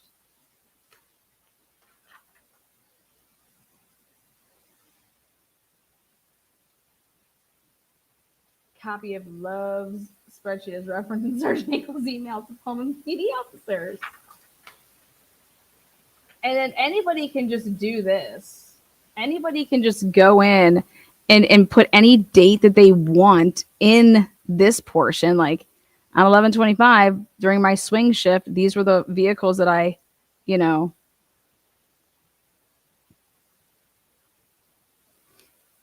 look at that. 1, 2, 3, 4, 5, 6, 7, 8. Dude, 8 vehicles. Within the first 8, Bryan Kohberger's vehicle is found.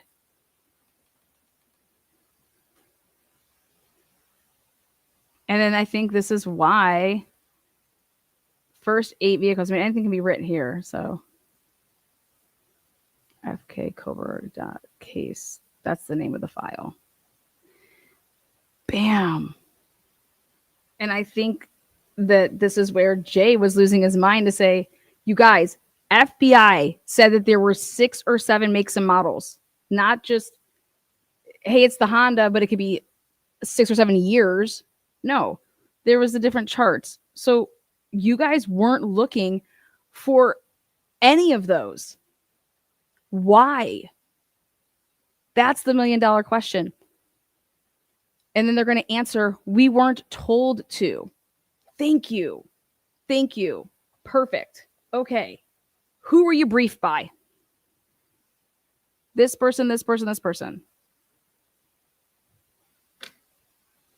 Perfect. Now we're getting somewhere. Okay. Frickin' frack here. You told and asked Pullman to help, and you only were interested in Pullman going out and finding Elantras. White/silvers, according to Chris. And no front license plate, according to Chris.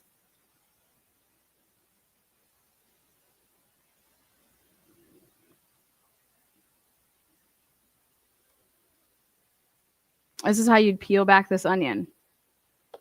And wow, then you put this on 11/25, be on the lookout. And then all of the sudden on 11/27, okay, whatever Elantras they had at that point, one of those Elantras links back to a person, in my opinion, that they were tracking down to see what addresses this Elantra was at, but they weren't telling people why.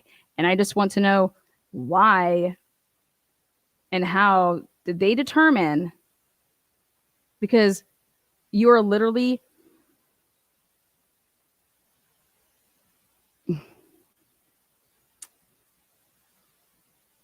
were they pretending to investigate Showalter and pretending to investigate Grower and Jack Decor? Was that all pretend to make it seem like that they were doing something?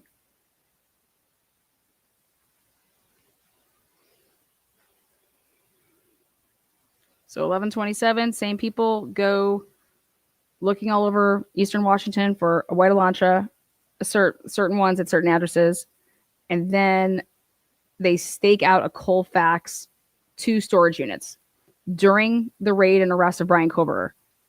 And police release false information to the media so that it would get out there that, oh, who else was arrested? Getting people to freak because you think the people that were working with Bryan then is like, oh my God.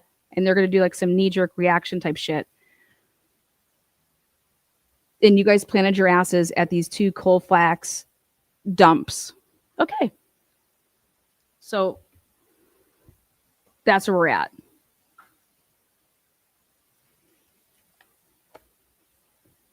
This is the investigation. This is how you would, like, what would be their answer? All they're going to answer is pass the buck, and they're going to say, this person told me to do this. This is what I was told to do. But you didn't know why. Well, what information do they want you to do? They want you to track who was coming to any of these, anybody that was coming and going from the storage units? Was it a specific storage unit? Because you at that time say that you didn't have a list yet of who rented from there yet. So you're staking it out, which is anybody that's coming and going. Now, wouldn't that tell you that they have like geofence or they have people's movements and they went back so far to see where the person was at over a period of time? So now we're getting back into the whole Mollies of the world. Bryan's pen, trap, and trace, right? Well, they went back into that with Bryan, right? So are you sitting here telling me that Bryan's locations showed that he was over in that area for an extended period of time at one of 2 of those storage facilities? And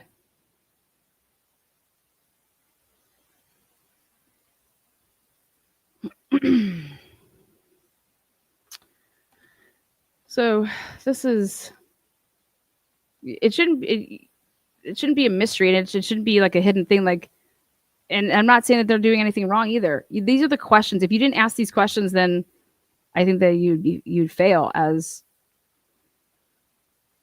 what was the connection? Why were you sitting out surveying these 2 storage units, facilities during the raid and arrest of Bryan Kohberger in Pennsylvania? Somebody has to have that answer. And all you need them to say is, isn't it because you thought that the person that did this, there was multiple people? You did, didn't you?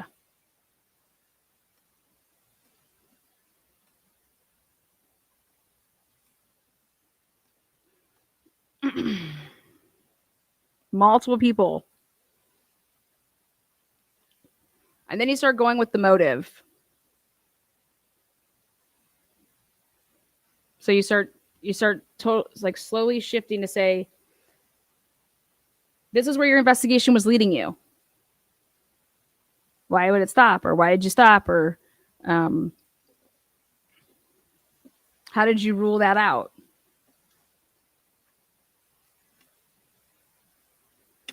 That's what I would do.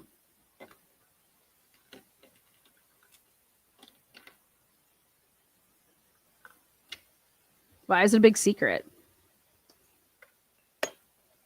Why is it a big secret? Why aren't you guys documenting what you're doing?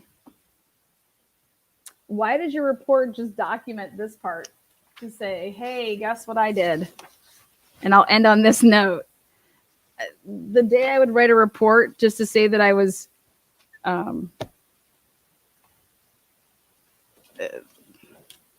okay, so you were there. You were surveying from 11:30 to 8:30. Did you take notes while you were there?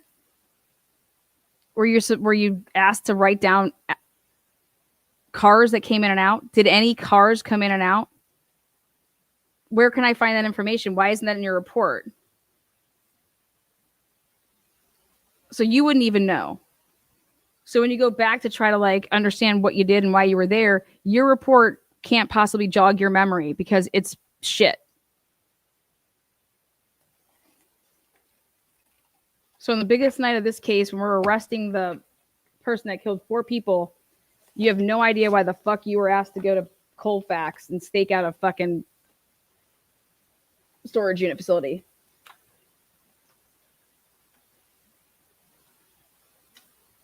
Your wife must really like you. You're just a yes, ma'am. Yes, sir, aren't you?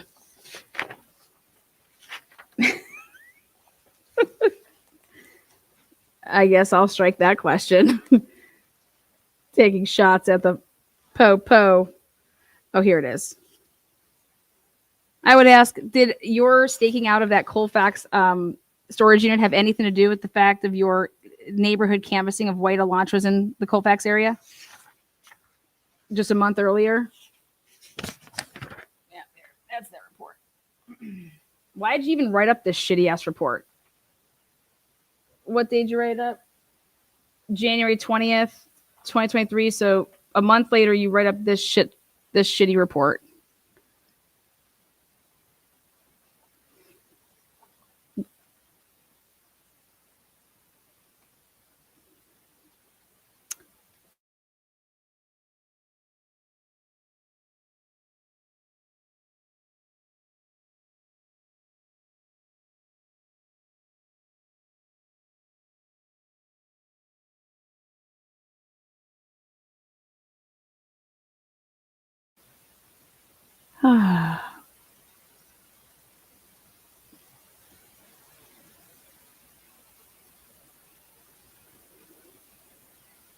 On December 28th, 2022, ISP detectives Adams, Herman, and I, Jacob Schwecke, we conducted surveillance on 2 storage unit facilities within the city limits of Colfax and Whitman County, Washington. The facilities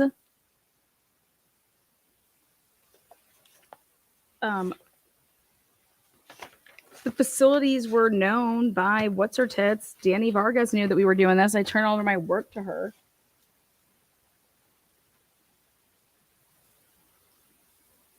Well, surveillance lasted from 11:30 at night until approximately 8:30 a.m. the following morning. I contacted the manager of the one storage facility, the phone number is this, and allowed me to view a list of current renters at their facility. Blank, an employee at blank, later provided me with a digital copy of all current renters and their contact information. I contacted blank, the owner of this other facility, phone number blank, put me in touch with his manager, blank, phone number blank blank. Blank allowed me to view a list of current renters at their facility and later provided me with a digital copy of all current renters and their contact information. Copy, cut, and paste, copy, cut, and paste. Copy, cut, and paste. Copy, cut, and paste. And then, number 4. We're going to just add this in here. Number 4. Bryan Kohberger's name was not immediately apparent as being connected. Was not immediately apparent. What the fuck does that mean? So that it became apparent that he was connected? It was not immediately apparent as being connected to renting a storage unit from either business. Then ready for this? Well, so you're saying that it became apparent, but it wasn't immediately apparent?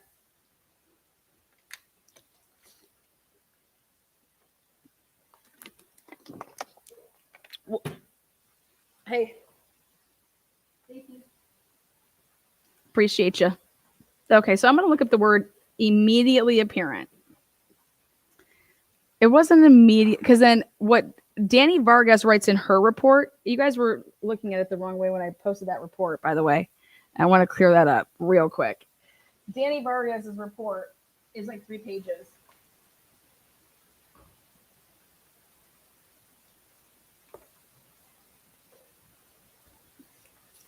Page, I think it's report 57. Let's see. Danny Vargas. Here. Lawrence Mowry, Danny Vargas, whatever it was. It was.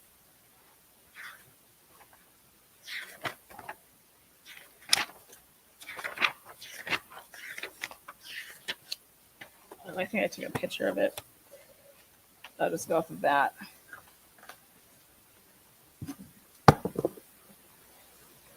Oh, here.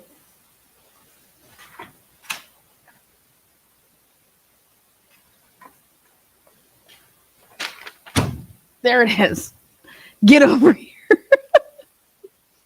Oh, son of a bitch. Come on, Danny Vargas. Get your shit together. Report 157. Damn it. All right. Danny Vargas writes up this report, and she just wants us to know that storage unit information from Colfax. Do not mind yourself with the top part. That date is, because it's a continuation from, this is just a page out of the report. That top date, as you can see next to it, and then what it has, and it says that it was about buying stuff and going to stores, and it has nothing to do. It has to do with like Maddie buying something. Okay, so that's not the purpose that I put this in here. Storage unit information from Colfax. Detective Schwecke collected unit renter information. The fuck he did. He also conducted surveillance. Detective Vargas, why are you leaving that out? Why is your report so shitty? So according to Detective Vargas, you didn't know that they were conducting surveillance for, 9 hours? Nope, didn't know that. Okay. Sure didn't. Okay. All right, well, I just, okay. So it was from 4-Star Supply Mini Storage and Clay Street Storage Units. Now, are you aware that Clay Street Storage Units is not, go look that up. Google that shit. There ain't no Clay Street Storage Units. That's not even a name. The name Bryan Kohberger was not listed as a renter at either storage unit facility. Well, that's 100% absolutely correct, isn't it, Detective Vargas? His name isn't on there, is it? But according to the police, Idaho State Police, it just wasn't immediately apparent.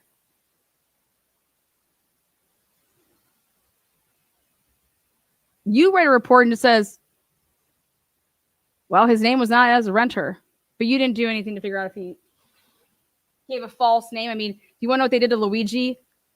They fucking did all this shit to try to figure out Luigi. I mean, Bryan couldn't have given a fake name. Bunch of idiots. Bunch of morons.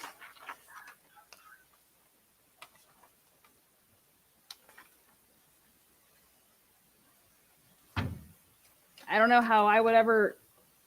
Someone told me that something wasn't immediately apparent. I would think that it became apparent.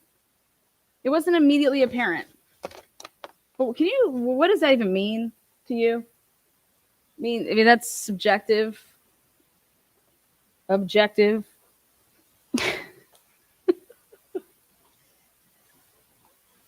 Bryan Kohberger's name was not immediately apparent as being connected to renting a storage unit from either business. Okay, well, you guys knew that Bryan Kohberger was in Pennsylvania, so why did you think that Bryan Kohberger, like, what? Why did you think that there was even a remote possibility that Bryan Kohberger rented a storage unit from there? And during the time that he was being raided and arrested, you sat a crew out there.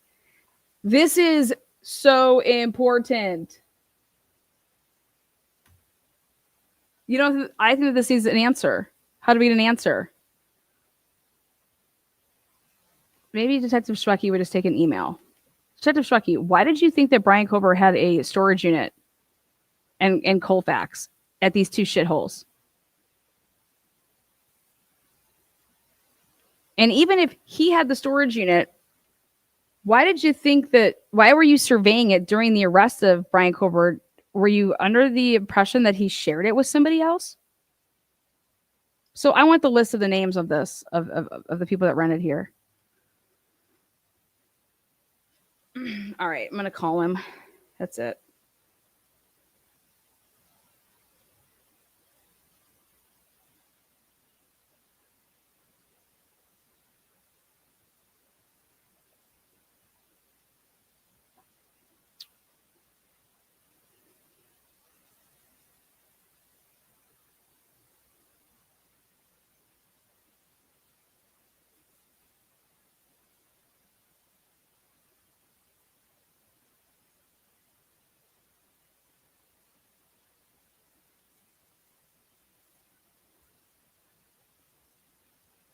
Oh, contact us. That's good.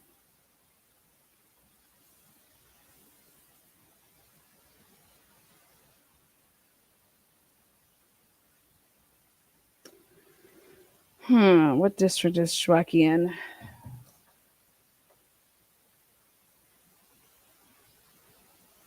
Lewiston. District 2. Where's that?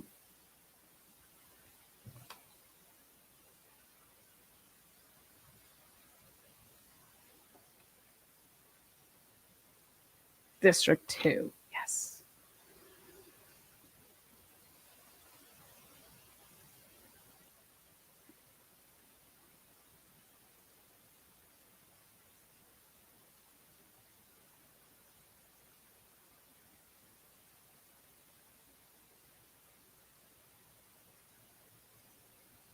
Captain Mike Mooney. Investigations. All right. Leave him a message.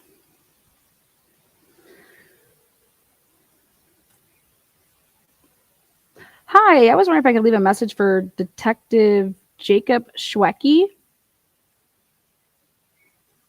Oh, this is Lana.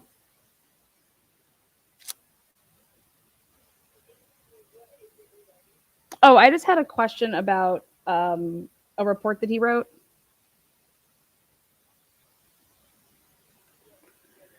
Oh, it was in the Bryan Kohberger case. It's report 130, and it was surveillance of mini storage units in Colfax, Washington. And I don't know if you could just write this to him and he can just get back to me. It was just wondering why he believed that Bryan Kohberger was associated with 2 mini storage units in Colfax, Washington. Oh, it's Oriani. Do you want me to spell that?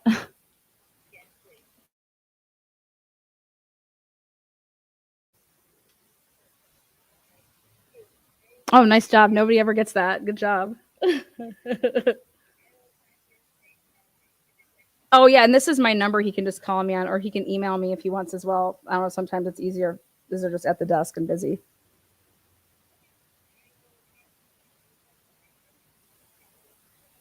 Oh, okay. Perfect. That'll be great. Thank you so much. Okay. Bye. Oh,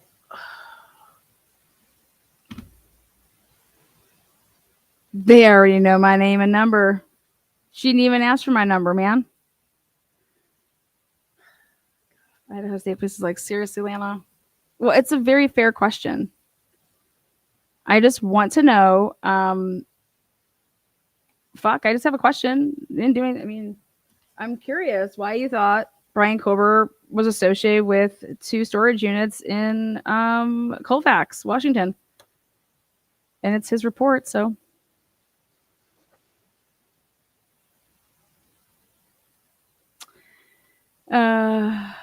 Also, what did you think was going to go down? Like, even if you thought that he was associated with the one or both of them, why are you surveying knowing that he can't possibly, he's in Pennsylvania. So, like, are you allowed to tell me a little bit more about what the surveying of it was? Because that would just be a simple phone call to say, hey, is it Brian? Can I get a renter's list, whatever? And then you look at it and you see. But to actually survey the premises from 11:30 to 8:30, it seems like you thought that potentially the once the word got out that Bryan Kohberger was arrested, or maybe you thought that leaving like law enforcement personnel could have potentially leaked that to each other. And if you thought that he was working with law enforcement, that somebody from law enforcement would then go to one of these 2 storage units, something like that. Yeah. So we're going to see if he gives us a call back. Dawn says, why go to Pennsylvania and go through garbage for DNA? BK was right there in Pullman. But he technically, they're saying that he wasn't, because we didn't know his name until 12/19. Would have been so much quicker to just go to his work office apartment, wait for him to throw trash away. Mm-hmm. But the whole purpose of that is that he wasn't in Pennsylvania anymore. I mean, he wasn't in Washington anymore. He was in PA come 12/19. Katie's on the case. Thank you so much. Katie's on the case. Appreciate that. Appreciate the new members. Also, congrats. Welcome. CCIC. Is it CCICE 100? I just want to wish everybody a happy Thanksgiving. I hope you and your families have a blessed, holiday. I'm thankful for Lana and all. Oh, thank you. I'm thankful for you. Is that why be so nosy? You guys, these 33 months, by the way, shake it. These names are cracking me up because I have to take a second look. William Tardy gives away five green memberships. Thank you, William. Juror 13, new member. $2 super sticker. Moon, hi. Gifted a membership. Yuri, I'm telling you, you can be a math teacher, especially to our law enforcement. Bootsy, 1 month. Hey, next thing you know, turns into 30 like that. Things I'm grateful for. Lana, fighting for our civil rights. Hey, definitely fighting for that. I just, if you have questions, you just have to ask, right? Nothing wrong with that. Mike Mooney. Captain Mike Mooney. I was like, let me put my thinking cap on here. And why else would I survey during the arrest of Bryan Kohberger 2 random storage units in Colfax, Washington?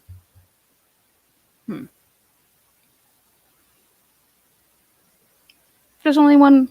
There's only one reason, and it's because I think that somebody could potentially come there, or I have to keep eyes on it because to make sure that nobody.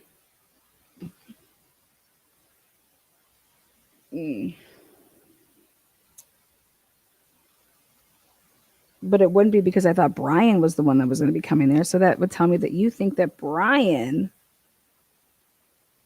was working with somebody, or yeah, that's the only thing that makes sense. So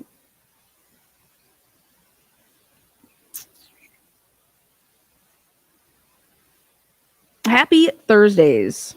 Today is Tuesday. You guys, there is a teleprompter button now. I'm going to see how this works.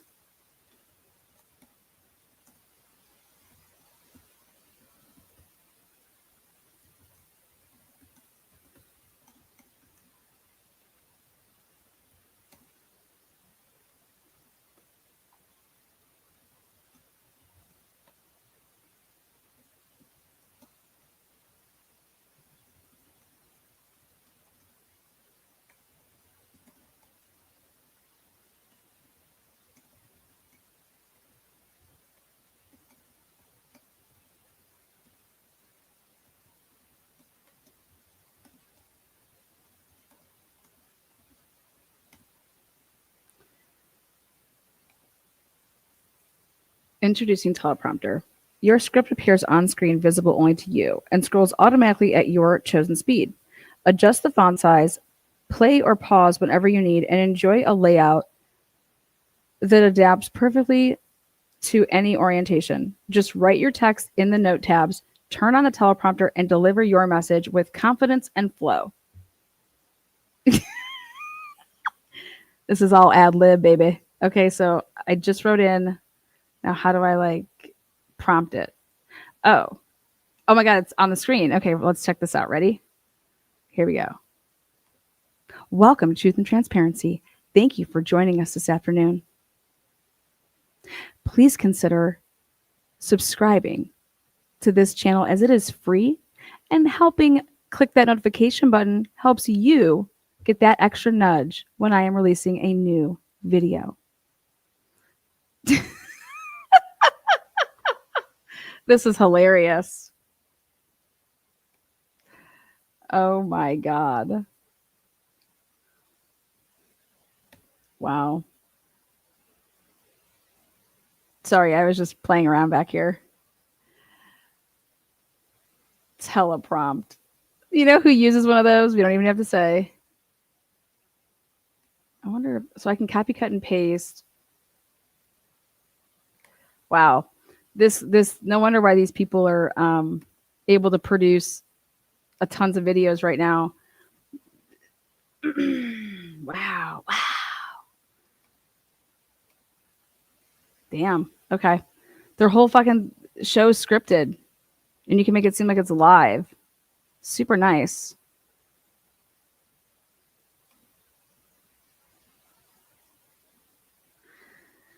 Yeah. Make it go super slow. Oh, thank you there. Truth and justice, true crime. What does it say? What's up, DB? What are you doing?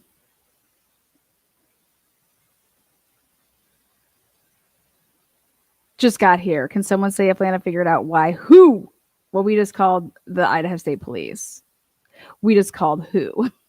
The Idaho State Police. I just asked Jacob Schwecke if he could explain to me why they thought that Bryan Kohberger was connected to these two shitholes, but we'll see if we get a response. He's probably gonna have to ask Mike Mooney if he can call me back.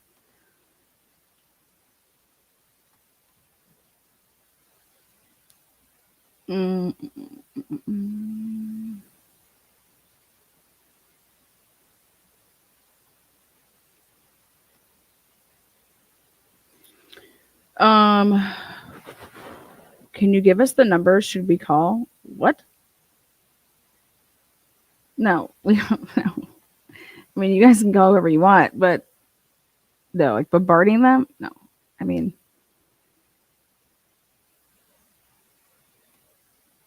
you could just Google it. Yeah, no, that seems, I'm not. If he can answer it, he'll call back.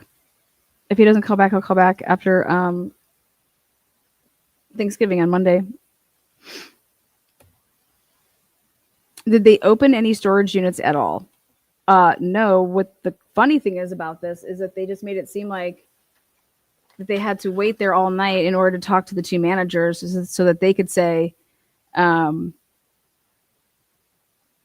can I get the list? Versus why wouldn't you just show up when the place opened up, you know? Bizarre. So.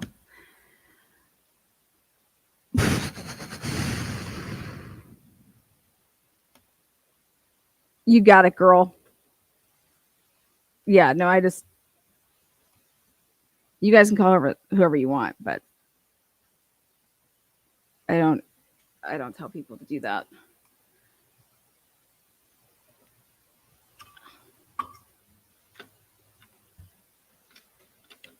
You know what? I'm gonna leave a message for Danny Vargas. She has this in her notes as well. What the fuck, Danny?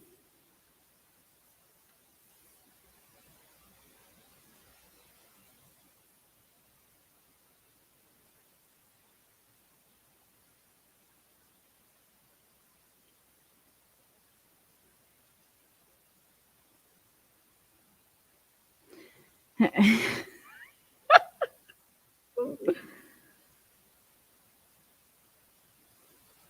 think I might have to write her an email. Robin, thank you so much. Super chat or Cash App chat, whatever it's called. Thank you so much, Robin. Let me just shake the bell here. You know who you are, Robin. What a sweetheart. I'm trying to think any last things with this episode. I think I covered everything.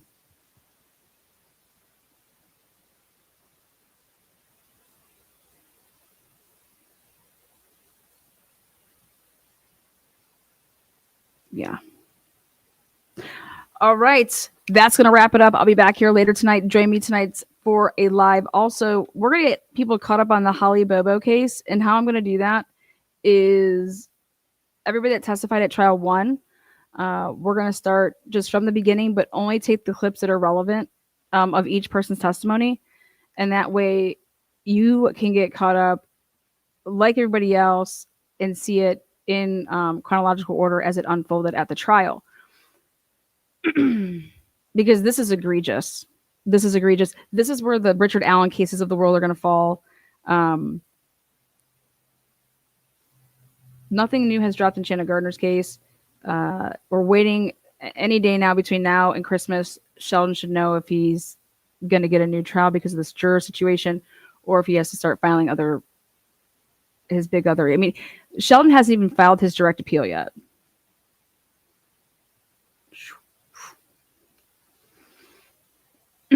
So, all right. With that said, see you on the next one. Teleprompters over and out.